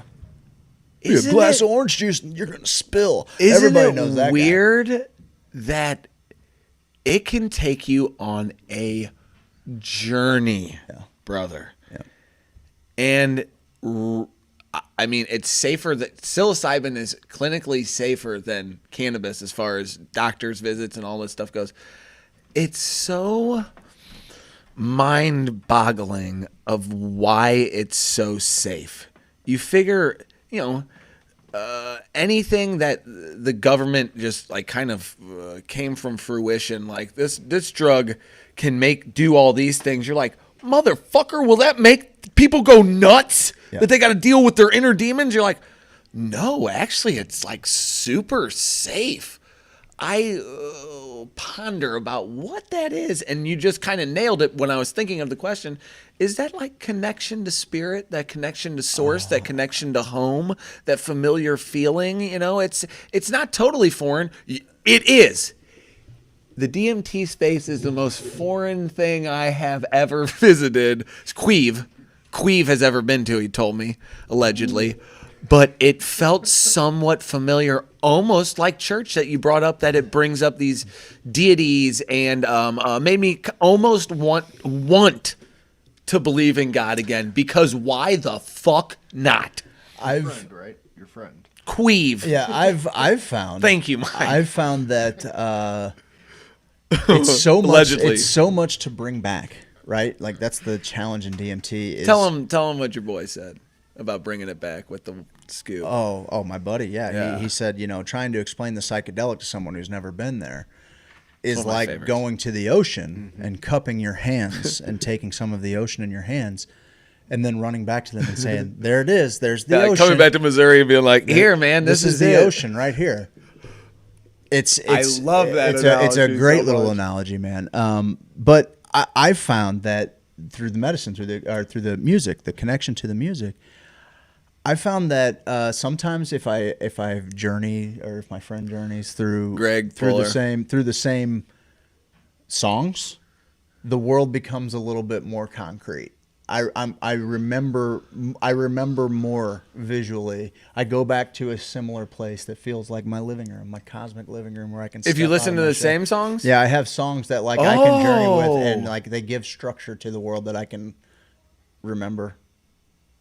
Like Mind Palace, you ever heard of that? 100% like Mind Palace. 1,000,000% like Mind Palace. Really? Yeah. Very cool. And that's my anecdotal experience. But yeah, it's so You want much to tell them about the bring Bell's back. palsy while you're at it?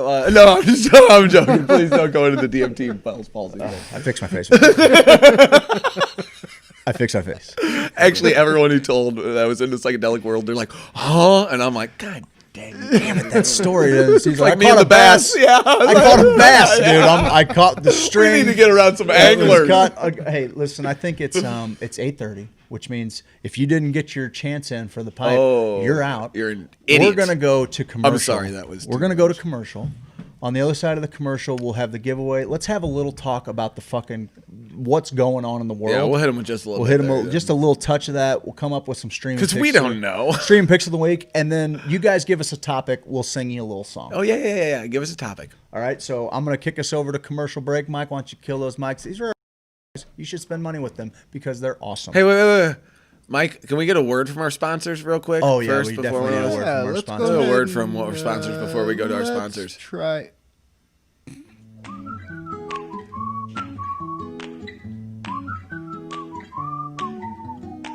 Then you want me to go back to chat?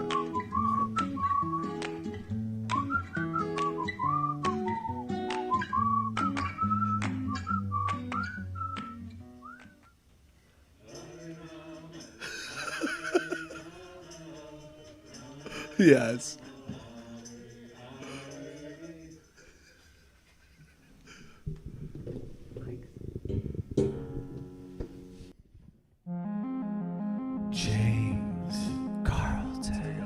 Insurance 314-961-4800.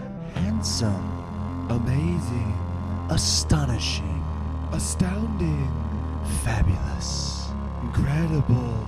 fantastical, Phenomenal. prodigious, Stupendous. unbelievable, Wondrous. divine. Fantastical.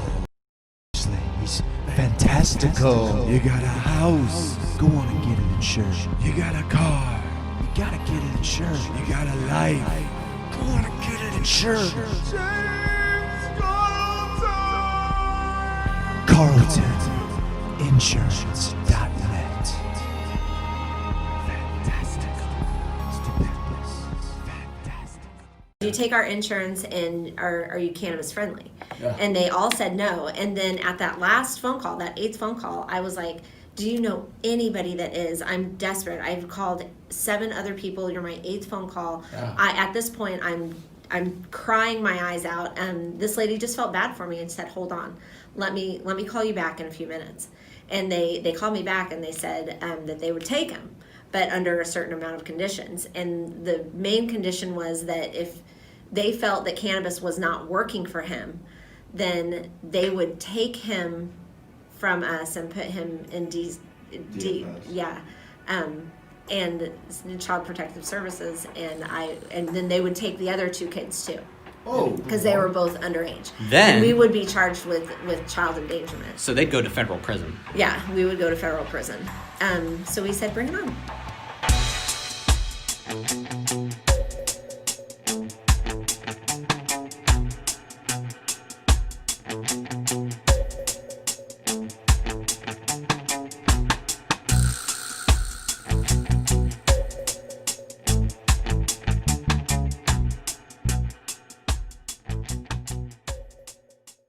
Come to Bruins, I got good fries.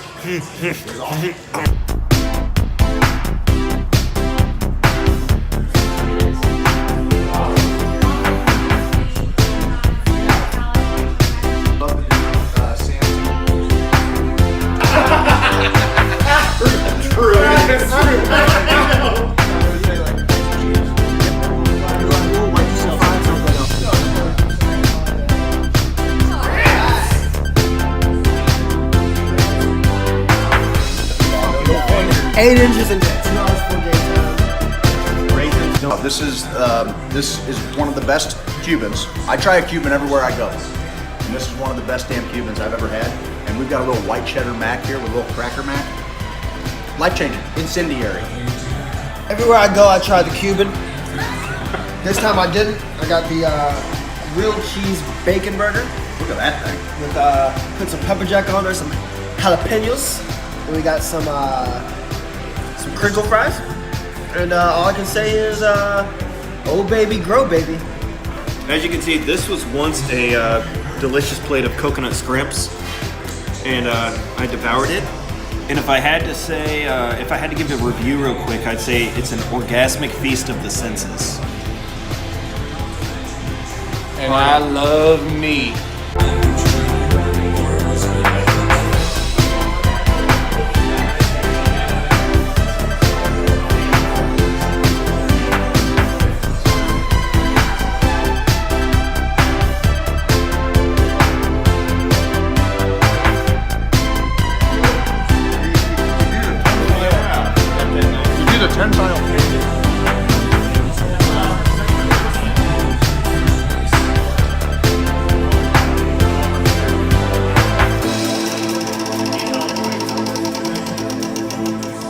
See ya at Truman's, guys.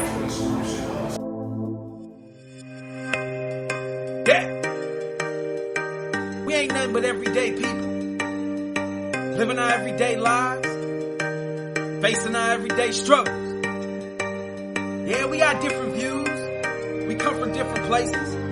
We all around different. But we choose to sit at the same table. I know what I am.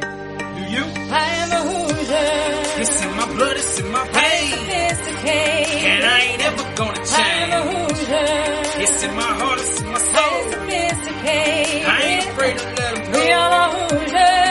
And together we will stand.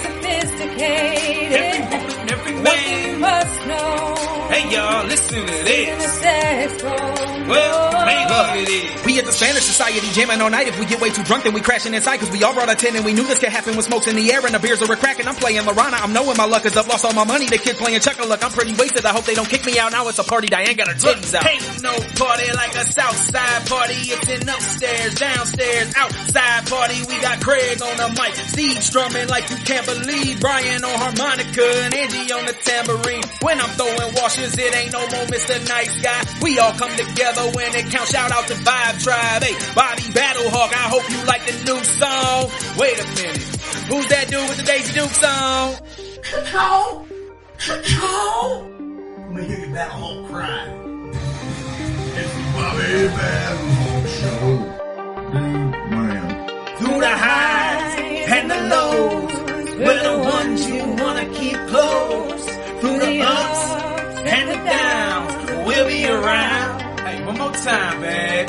Through the highs and the lows, we're the ones you wanna keep close. Through the ups and the downs, we'll be around. I am a Hoosier. It's in my blood, it's in my veins. Sophisticate. And I ain't ever gonna change. I am a Hoosier. It's in my heart, it's in my soul. Sophisticate. I ain't afraid to let them know. We are the Hoosiers. And together we will stay. Sophisticate. Every woman, every man. One thing you must know. Hey y'all, listen to In this. the sex room. Well, ain't what it is. We sharing our memes, we sharing our dreams, the drugs that we love and our favorite teams, discussing religion and politics, what we like, what we hate, and everything in between. We watching the show, Monday at 7, we might go to hell, we might go to heaven. Lord forgive me for my sin, I'm in Facebook jail again. Ain't no family like that hoe, so family tell the DJ we got a full house. No, Danny tell him turn it up, crank it up, light it up and dance a bit, then go talk to the boys about the benefits of cannabis, CBD, DMT, they know all about it, bro. Be glad to have a drink for support if you go without it though. They love to talk and love to listen about anything. No matter what's going on, they about to entertain. It don't matter where you're from, it don't matter where you've been. I heard rumors about this group, pay no attention to them. Yeah, I wasn't sure if I fit in, now it's too late. Wait, what you mean? I already drank the Kool-Aid. Welcome back. I love that song. I know. Ryan goes I so love hard. it. Congratulations to Ryan and Ari. They are Congratulations. They are engaged now. She said yes to my guy, man. I know. She made the best. So here's the deal, Pickle. We raised a little bit more money. Got a couple more people in there. I think it was a total of 13 more entries. You did it, man. 13 more entries. And what we have here, we got them just spinning around. Okay, and you want somebody. I think it's the coolest. Whoever gets drawn here, and guys, we're up to $365. We're going to donate. Canines to for camo. For camo. That's pretty awesome, dude. $365, and somebody's going to get an absolutely smoking piece. Sweet piece from Brian Clark and our sponsors at Sweet Leaf Emporium. Hey, this is how this works. Sweet Leaf says we go in there and we say, "Hey, can we put our name on your show?" And they're like, "Yeah, here's a few bucks. Also, here's this. Yeah, go raise money for the community. I trust you guys to make a good decision. Here is a beautiful piece of art, for real, like unbelievably handcrafted." And he says, "Go. I trust you to raise some money. Do good. Do good." Yep. And we go, "Oh, we'll do our best." And then we put it to you guys. And this is retails for $69. Yeah, we had people. and that is well worth it, man. That is a thick piece I with paid some $50 for worse. I'm straight up like I'm a little bummed giving this one away. That's I the one I wanted wanted. to buy this. We both wanted one of each We of wanted these. to buy and this these. is what he did. He goes, "Well, you guys want those? Those are obviously good." So raffle them off and that's do a really do nice good. one. I like that one. I love about the one we're giving away tonight. The one we're giving away tonight, they just got these meaty carbs on them, which makes all the difference. Makes all the difference when you're smoking out of a glass pipe. It's a perfect hole. It's Your fun. CBD, Anyway, smoking your somebody's CBD. going to win an Now we can unbelievable Brian Clark piece, and we, I without can. further If you're ado, I Mike, can. without further ado, buddy, I want you to go ahead and take that little mouse cursor. Oh yes, sir. I want you to go right on over to that wheel on that other screen, right What's where he that gotta white click? circle is. You mean this one right here? Yes, sir. Okay, I'm gonna go to this one. Yes, sir. Okay. And I want he you to click pretends that like- thing nice and slow so that our fans Somebody's going to win a sweet piece. I'm pretty juiced for you guys. A lot of people, a lot of entries. You ready? No, does he need to be in the middle of the? In the middle. Does he need to be on the? Just click it right on there, buddy. There's 53 entrants. Let's see who's going to win this bad boy. Oh snap! Who is it? Who is it? Who is it? We have Cindy Northcutt. Cindy Northcutt. How about them apples? I think she works with them.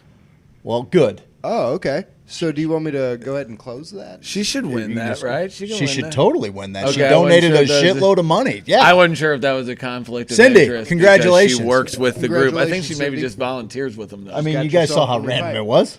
Yeah. All right. Real random. I can't even trust this guy over here with Let's the not random have number the gaming generator. commission barking up my tree. Let's not do that. Congratulations, Cindy. This is a Just sweet minimize piece. it. I can't wait to. Yeah, you can go if you want to go over there and you can pull up And those double-click pictures on again, one there, of brother. those. There you go. Or You're gonna have to he's go to the lost. other screen. He's That's okay. lost. It's all right. It's gone. It's all right. It's all good, guys. That's gone. That's okay. That's Steve-O, there's the world's on fire, bud. Tell me about it. The world is on fire. It's gonna drive you crazy, isn't it? Hey, go ahead. The world's on fire, guys. And these are especially trying times. And I don't think that anybody just is tuning in to old Stephen Craig to solve all the problems. But damn it if we're not going to have a little conversation about it. There's been kind of the I feel like the page, for the most part, I feel like there have been all sides represented. There's a couple of people I just don't like the way I read their tone. And that's something that we should keep in mind. That's on me. Yeah, for real. Something that we talk about. Because the way I read their tone is like, ooh. Can you read emotion through text? Listen, I'm getting something. As a general rule of thumb. I'm getting something I find out it of very there. hard. As a general rule of thumb, you should not. I know. That's a me problem. I do. And sometimes it's good. That's why I liked having it's one of the reasons why I like having Craig as a great buddy is we get our vitriol out. We haven't done it in a while. I haven't done it in a actually. while. I've been in love with We've been you. on the same page for a while. I got tired of your like I can't even stand. I love it. It's great. So yeah, the page has done well. There have been moments. Some new people who are like, "Oh, really, bud?" I want to dismiss all of that shit right now. It's like, if you believe this, you're a complete piece of shit. That's not what we do there. There are a few things that, just a slight few things on the list that if you believe in, you're a complete piece of shit. Everybody else, I want to hear out. I want to hear them out just to understand where they're coming from and why they believe what they do. Because there's a set of circumstances that make people, when you start meeting people's parents, don't you start to go, like when people meet my dad, they used to call me Little George. They call me Little George because they're like, okay, bud, this is how much time did you spend with this man during your formative years? Because you're him. And then when we get older, we start to figure that stuff out, who we really are. And a lot of 30-somethings in the group, some older, some younger, we're all still kind of figuring it out. I think we're good at asking questions.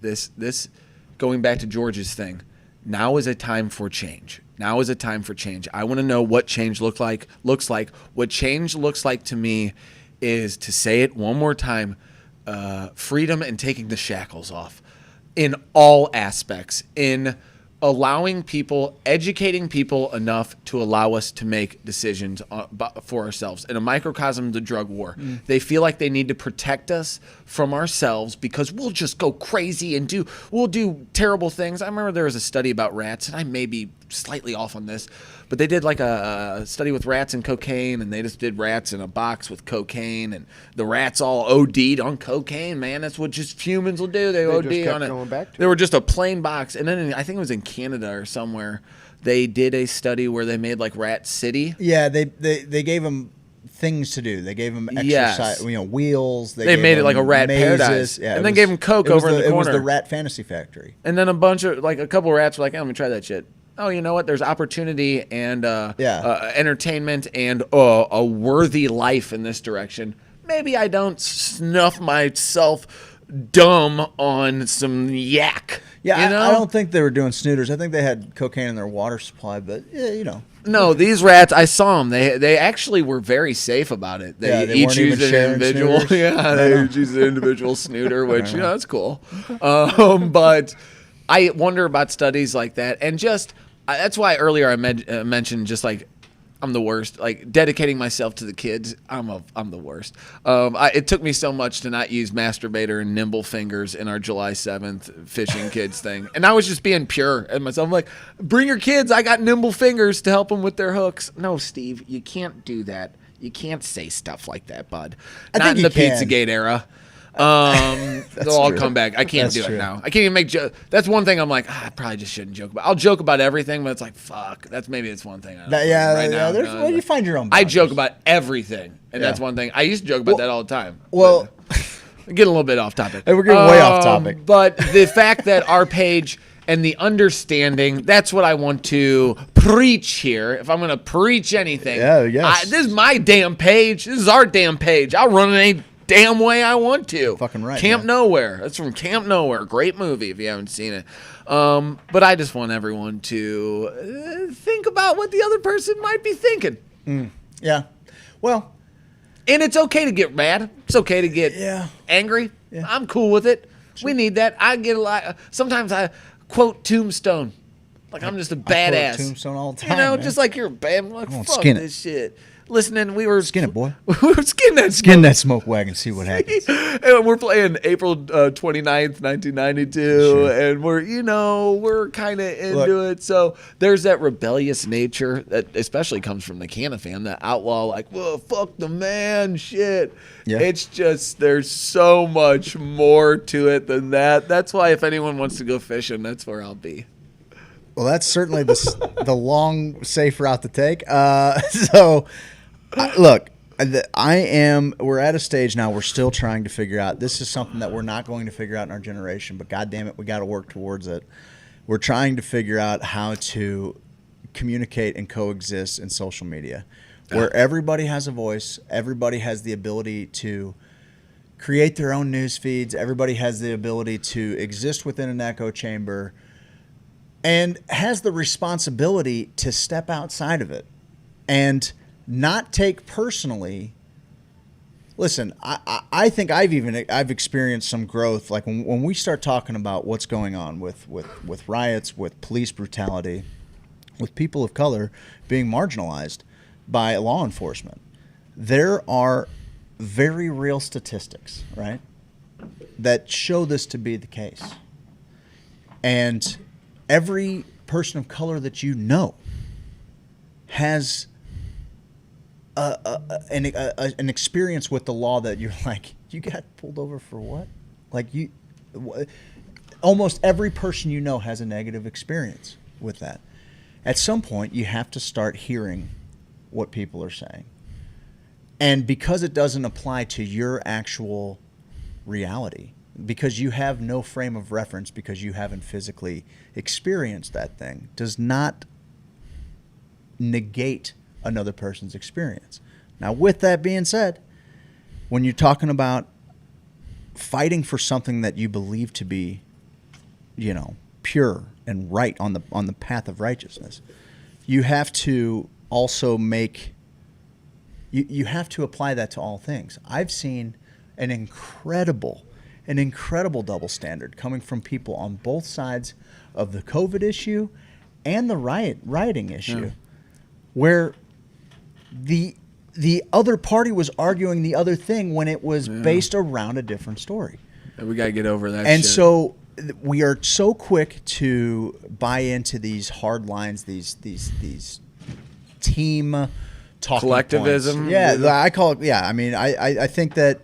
Listen, collectivism is to me it's cancerous, but obviously that doesn't mean that we shouldn't come together to work for common goals. It's just that. Is that like labeling a large group of people, kind of stereotyping? Is that collectivism, or what do we kind of? I think collectivism ultimately it's like it boils down to trying to centrally plan or essentially control the collective as if we are all experiencing the same reality. And that's simply just not so. Sure. I mean, but there are things There are things that we as sympathetic and empathetic feeling human beings can do to be able to understand the plight of others that maybe we just don't understand. I am not so audacious to think that I can sit up here and say, I know how to solve all the problems. I'm not trying to be some great white hype. That's not the fucking deal. But I also don't want to be excluded from the conversation. And I feel like one thing that I have to offer in this is this notion that privilege comes up. Privilege is a word that I think people react to negatively because it has negative connotations. But privilege applies to a bunch of different, areas of life, right? And so if I know what it's like to be a white person struggling to make my bills, just trying to do whatever I can to get by. And when someone tells me I'm a privileged human being, how that makes me feel inside, because I'm busting my dick to just barely get by in a world that is more separated by economic status. That's where I was. Than anything else. That's something we can all. That was the agree thought on. going through my head. So to offer some perspective, to hear you're privileged in that, the first reaction you have is to go on the defensive because, God damn it, you're doing all you can to fucking just be a good fucking person and just make your way in life. However, privilege also applies to that which we'd never even had to think about. And that's ultimately what a lot of people... Now, I think that there are radical people who take it to a fucking extreme, who think because you're a certain race or, because you're white, you live this utopian existence, which is certainly not the case. But for people that have a hard time hearing you're privileged, what I've done personally to kind of get over the way that fucking triggered me in the beginning when that thing first came out, and I feel like this is a conversation worth having, because there are things that I've never had to think about. I've never had to worry about simply because of the way I look. I think I think that to be true. Such as driving in certain areas at certain times of the day. I mean, I've talked to, friends, black friends who plan their routes to not be traveling after, certain hours in small towns. The statistics will back that up. But to go back to your point about, status, I guess, economic status. Yeah. I think if you're a sketchy looking, methed out white guy, you're going to draw some attention from law enforcement as well. I would agree with you, but that's a big caveat. Yes. That's a big caveat. Yes. Like, you have to look a certain way. No doubt. You have to be a scary-looking individual, They whereas equate that is blanketed on them. Blanketed on people of color. Yes, and so doubt. like they automatically and that's something that assume like as a kid growing doubt, up, like man. straight up, it's not that like we're ignorant to it. It's that, it is that we're ignorant to it in the sense that it's a reality that we've never had to understand. I'll never understand it. And I just all had I to can rethink try right and do there. is try and understand it. And so it's really because it's a war on poor, really, but also it's exponentially worse on people who are number sign 001111 and darker, like on the Sherwin-Williams list, like once you hold the thing up if you're darker, on the swatch book. and especially if you have certain features as well, because I feel like no doubt the feators come into play, 100%. which is crazy that we're like big 100%. nose, big lips, or if a woman was pretty when she was an African, a darker on than the number one, whatever, that they had to have almost like a thin nose they and call lips. Like Caucasian features, which is it's so fucking ate up. Weird. It's fucking ate up. And that's the good thing about America. Anyone can kind of make their way. But that's why I'm always on an island at freaking Thanksgiving. I'm like, I'm a big believer in, you want change, fucking do something about it. Yeah. But that takes so many different, they're like, okay, here are your options. And they lay all these things out and you're like, well, fuck, I wanted to do something about it, but now there's so many things to do. But also you're like, oh, it's been systematically the system has been rigged against you for a long time, and now I'm like, come on, man, you can figure it out. Also, now. there is what the fuck? Again, I feel like having this conversation to give a little bit of perspective to people trying to broaden the conversation. Yeah. I feel as though we witnessed a fucking dude get his neck kneeled on for fucking 10 minutes. It's one of the toughest videos I've seen. He's fucking 8 inches away from the 11 back of a people cop have car. died in the riots too. He's fucking a foot away from the back seat of the cop car. He's restrained. At that point, okay, let's suspend back the blue. Let's suspend everything. Let's isolate this fucking one thing. Okay? We can all agree that was fucking egregious, dude. You just don't kneel on someone's neck. You just don't do it. And if you can't agree to that, there's just no explaining that away. There's no excusing that. And I think that the arrest proves that. I think that waiting for I understand the time that it takes to be able to arrest someone and have a plan for bringing charges against them. Yeah. I understand bringing up like a third degree versus a first degree, because a first degree would probably be very hard to convict, and they're going to want this officer to do time for this. Rightly so. He can't do I time with believe you Gen have 4 Pipe. issues instead of 1 because there were 4 police officers there that did 100%. nothing. Yeah. 100%. I mean, and some and sort of fault. No, and I think they will. I think that will happen. I think Yeah. that there will be some kind of accomplice charges, at the very least firings, which all of that, none of that brings a guy back. And there's an even deeper conversation to have. There's an even more challenging conversation to have politically when we talk about our laws, and understanding that, and I've brought this up on the show before, every single law is punishable by death to a degree. Imagined out to its fucking worst case scenario, it is incredibly easy for an officer of the law to say that they felt threatened, and for something as innocuous as selling fucking bootleg CDs or Lucy cigarettes, you could be fucking killed for resisting arrest. There is a major power imbalance right now between those who police us and the average free American. Yeah. And if I'm going to preach the tenets of liberty and freedom all the time, I want that to be exercised by everybody, regardless of race and creed. And all I'm ever asking for is a little bit of consistency. And if you find yourself on the other side of an argument of a subject as touchy as this, which straight up, like, to add some perspective for non-white people, what it's like for us to have this conversation up here. I'm not asking for pity, but it's like I'm walking on eggshells talking. It is an uncomfortable. I've said worse. It's an uncomfortable conversation to have. It is. Because of it's an uncomfortable conversation to have staring at us for over anyone. there. Mike's just glaring at us. Glaring at us over there. But it's also it's a necessary conversation to have, and so we try to be calculated while we do it. It's challenging. And it's very challenging because it's a passionate subject. Comfort. You're gonna And use I'm comfort. not. I don't use comfort. That's why I'm here. Like, here, let's bear all. I can't relate to being pulled over for what I look like. I can't. I don't. I did in high school one time in Clayton. I was driving a shitty Ford Probe. This is a true story. Coming home from a basketball game at CBC.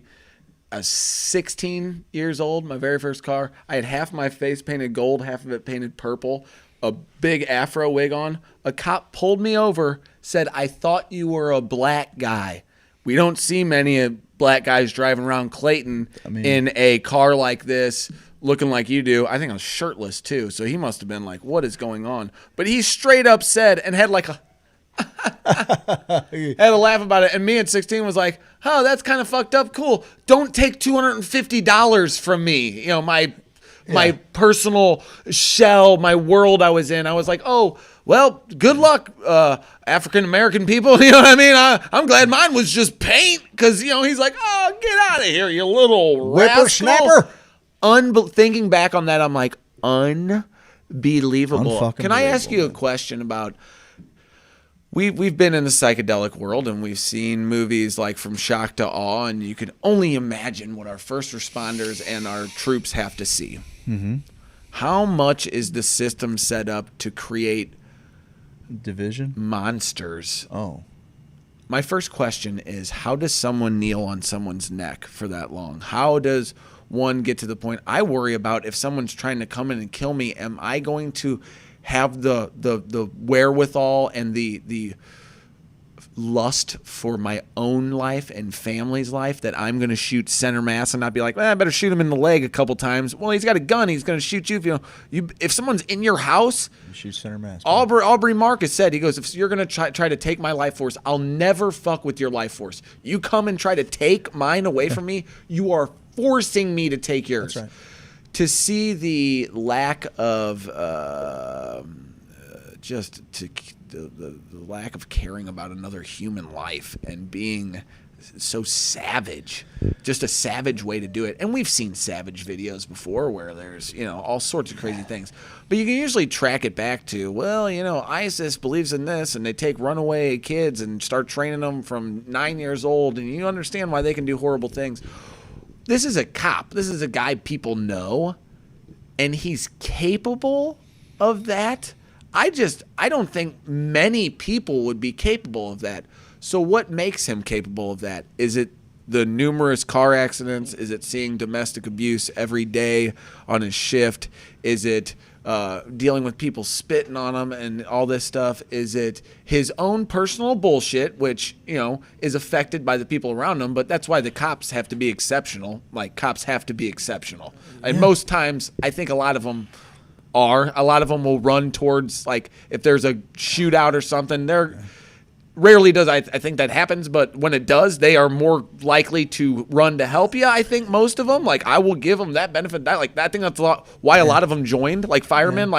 They're like, run in there, let's save some people, man. Let's do that. That's what this is. That's my heart and soul. And we put them in situations where we're like, collect revenue and deal with the bullshit. Yeah. So how much are we and they cannot talk about psychedelics. They cannot talk about cannabis, or it's like having doctors can't talk about it. It's like, this is hush hush for them. And as far as people who need it, it's politicians and our first responders need to be able to navigate the world of trauma better than any of the rest of us.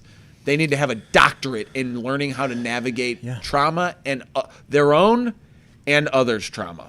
Yeah, man. I mean, there is. So how much do you think we're helping perpetuate these people into turning them into people who are willing to kill other people? I think that there is a major disconnect in the emotional well-being of many of our first responders.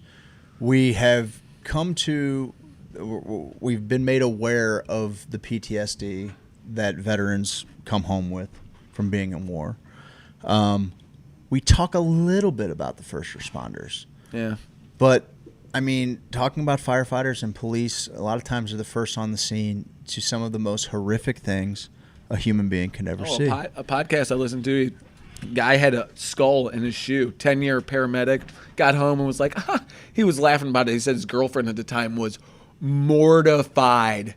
And he goes, maybe I should change careers because this is just becoming...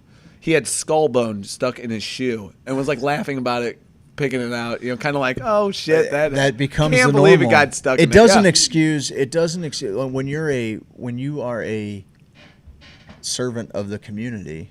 You got to be on your A game at all times. You don't get a fucking off day, and straight up, like, there is probably a racist element to it, man. Like, it's happening in places, and that particular there's a lot of it's so fucking. I think more nuanced, white man. people have been killed by the law enforcement than That could people be. who are darker. But are we 50-50 yet with like minorities and European descendants? No, We're not. no. We're not. I thought we were getting close. I thought it was like No, by I mean 2030. in city centers. I mean, there are more minorities. I would say. I'm gonna look up the academic demographics areas. of But America. Listen, the bottom line is.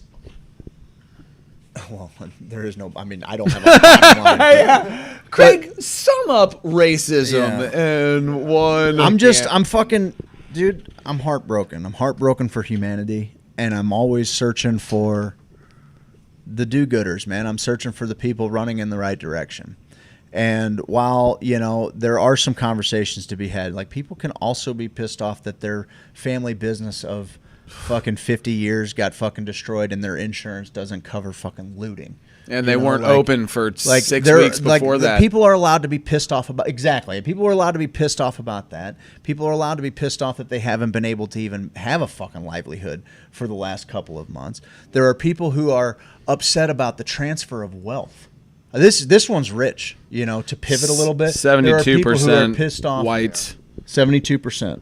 So, but there are people who are pissed off. Native Americans and Alaska Natives. They said, you want to talk about looting? The know. The 1% has looted, professional looters. Yeah, $400 billion concentrated Well, that could be towards you the one top. day, buddy. But here's the deal: it wasn't without warning. The same people that were bitching about this were the same people that were shouting down anybody that spoke out about stimuli, stimulus packages. Thomas Massey got fucking crucified for being the only person to go there and say, I wasn't going to let fucking the Republic die without a single dissenting vote. And everybody said, look at this fucking attention-seeking Everybody asshole. Every was- person in the world. And he was right. Now, whether or not, look, here's the deal. It was relief. We can argue till we're blue in the face or discuss till we're blue in the face about how it was relief that the average American citizen needed. That's fine. You just don't get to go on the backside and say, oh, but the rich people who already had so much money to play the markets made more money. Yeah, that's how it works. Our money got fucking decimated. I mean, we're talking about trillions of dollars. Like, yeah, your dollar's not worth as much anymore. And the people that had more dollars, guess what? They only used them to make more dollars. That's how it works. Give everyone $1 million. That's how it fucking works. So anyway, it's a challenging conversation. What I want to ask people that look like me to do is just try and understand Portuguese what is actually being said. Portuguese Portuguese. I know. Understand, like, rather than taking certain adjectives and descriptors personally, try and understand the overarching conversation and try and find a little empathy. It's a little sympathy. It's not empathy, because I can't feel exactly. I can't relate to you on a straight level, but I can be sympathetic. I have things that are important to me. We all experience plights. We all experience challenges, and damn it, when we call the banners, we want to have the same support group as some of our friends, some of our closest friends are asking for now. They're crying out. People in our community are crying out saying, this is the fucking way it has been for us. We've been saying it for 100 fucking years. At what point do our words have volume? At what point do you hear what we're saying? And all I can do is be an open set of ears to that, be an ally in that, and at least say, I feel your hurt. I feel your hurt, and I don't want you to hurt. I don't want people that I love to hurt. Let me be something. Try some ketamine. No, it's. I mean, I always thought that it's as simple as peace and good will overcome, man. Peace and good will overcome. And I think to a point, yeah, but I've actually seen a couple quotes that says the only way peaceful people will reign supreme is when they become more skilled at warfare than violent people. Yeah. Which I was like, what? It's the whole idea of peace through superior firepower. Like, that was like the old American mantra. That was Reagan. That was fucking all Reagan. Yeah. It was like, we're gonna have world peace, but it's because I got the fucking biggest guns. Which it's just But then wild. that counts on that chair always being a benevolent leader. It counts on that office always being the force for good. And we can trust in that. Here's the deal. There's only. What's the deal? I'm gonna sum all this up, and how to solve all of this right now is when you're feeling down, when you're feeling low, when you're feeling angry, when you're feeling you just hit yourself with something like this.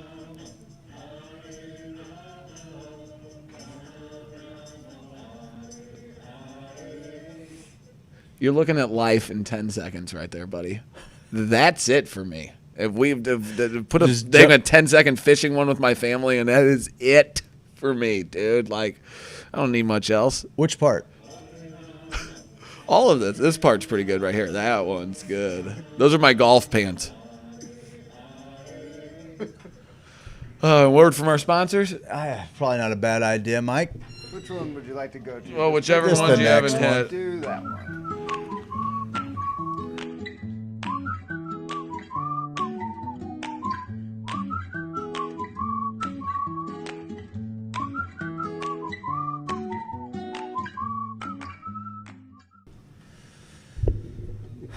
What time it is?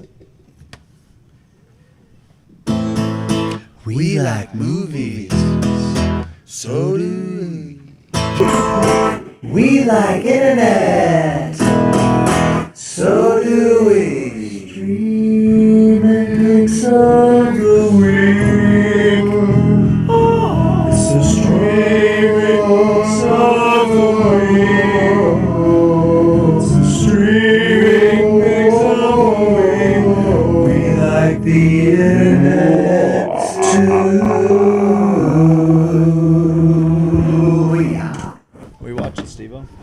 Oh, buddy, I watched a few different things.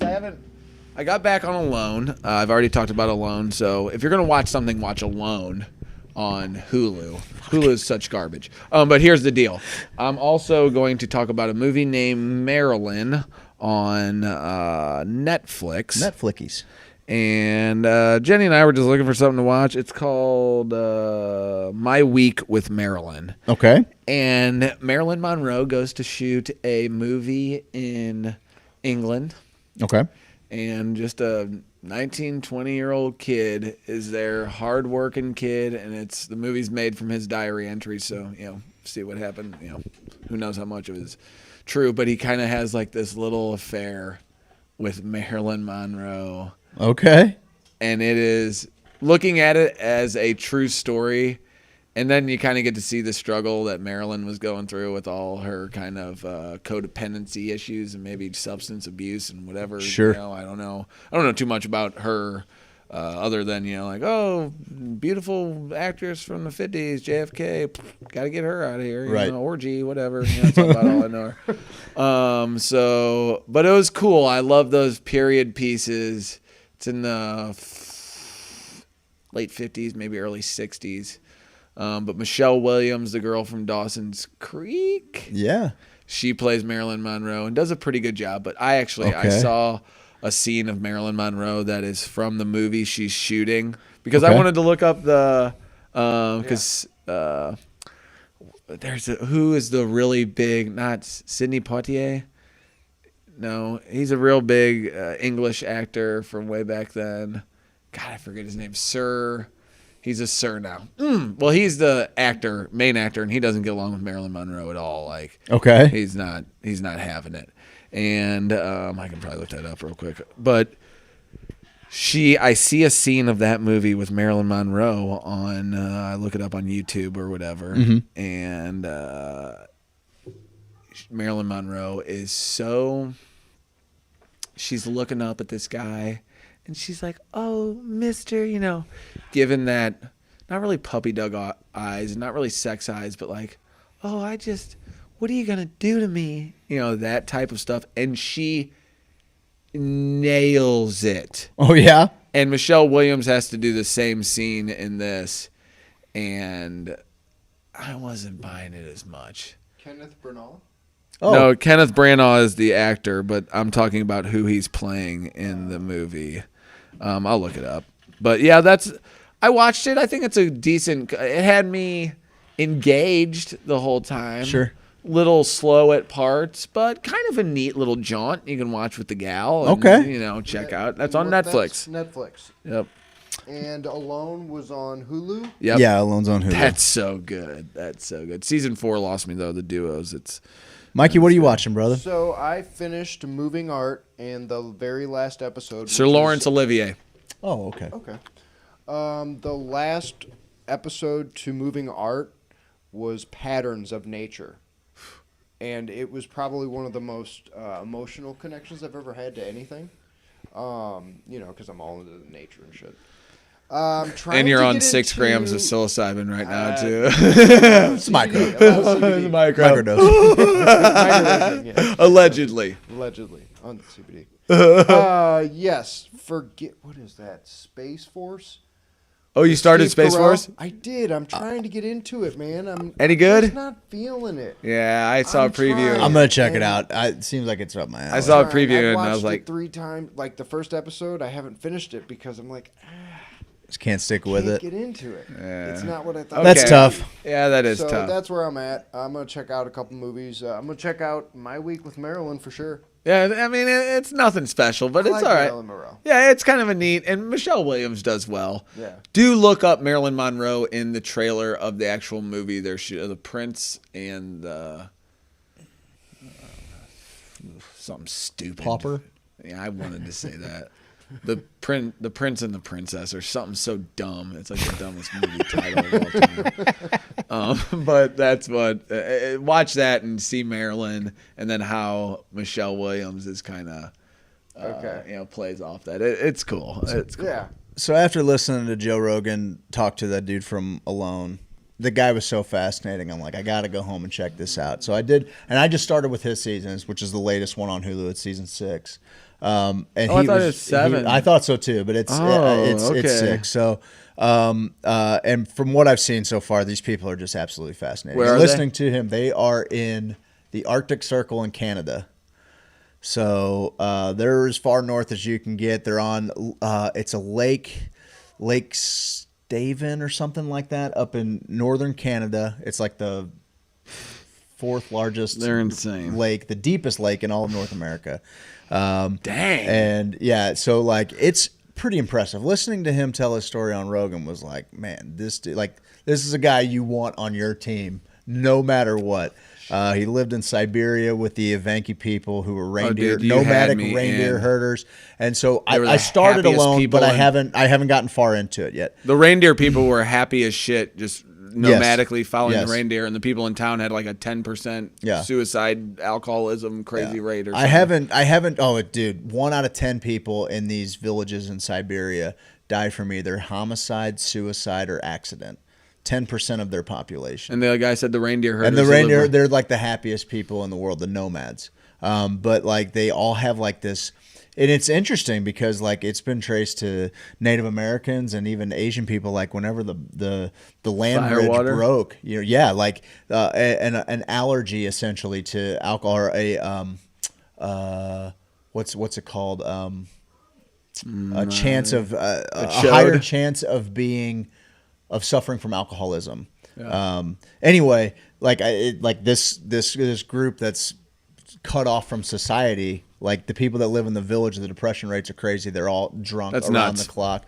And like even when the reindeer herders come in, the fur traders or whatever come in, like they'll go on these 3-day benders where like once they start drinking sauce, like they can't. But when they get back out into the nomadic life, they're just happy go lucky. But like this town kind of consumes some of them. Anyway, crazy. I haven't. That was off of the Rogan podcast. He doesn't go into that on Alone.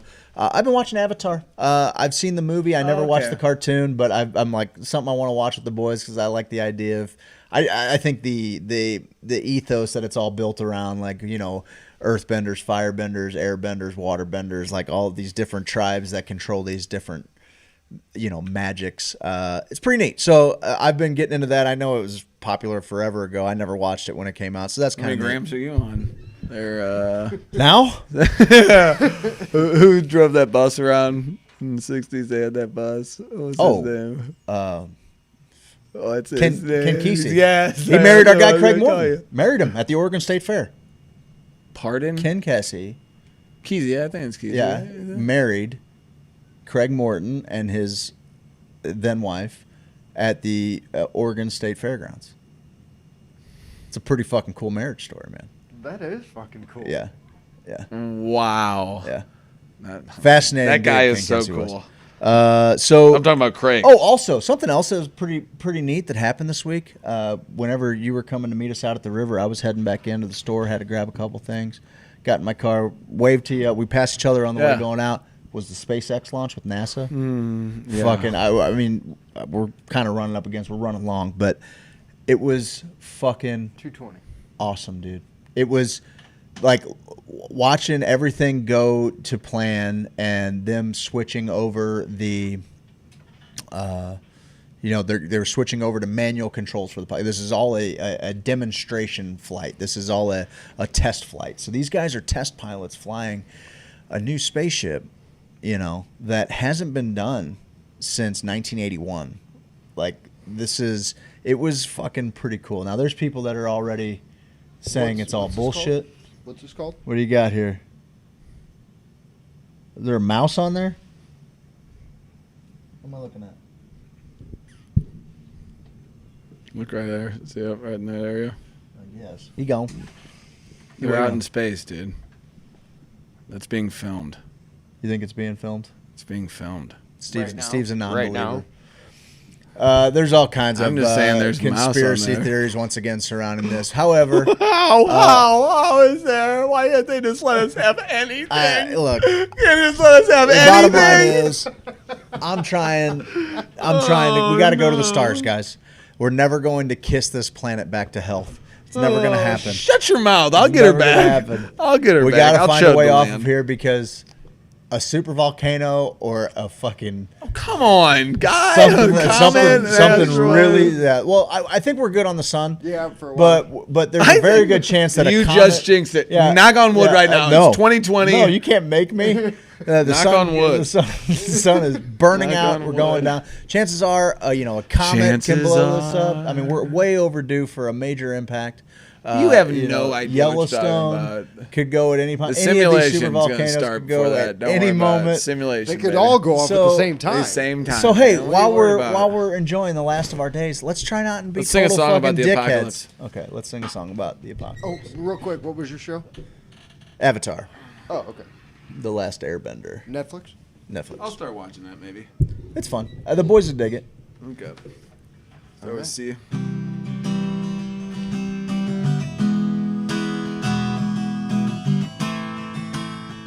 Yeah, I like it. The world is ending. I am spending all my time with you. I keep spinning. The world's not winning anymore. And I just feel kind of blue. But then I remember that I have the ability to spooge. Jerk off, everybody. I like it.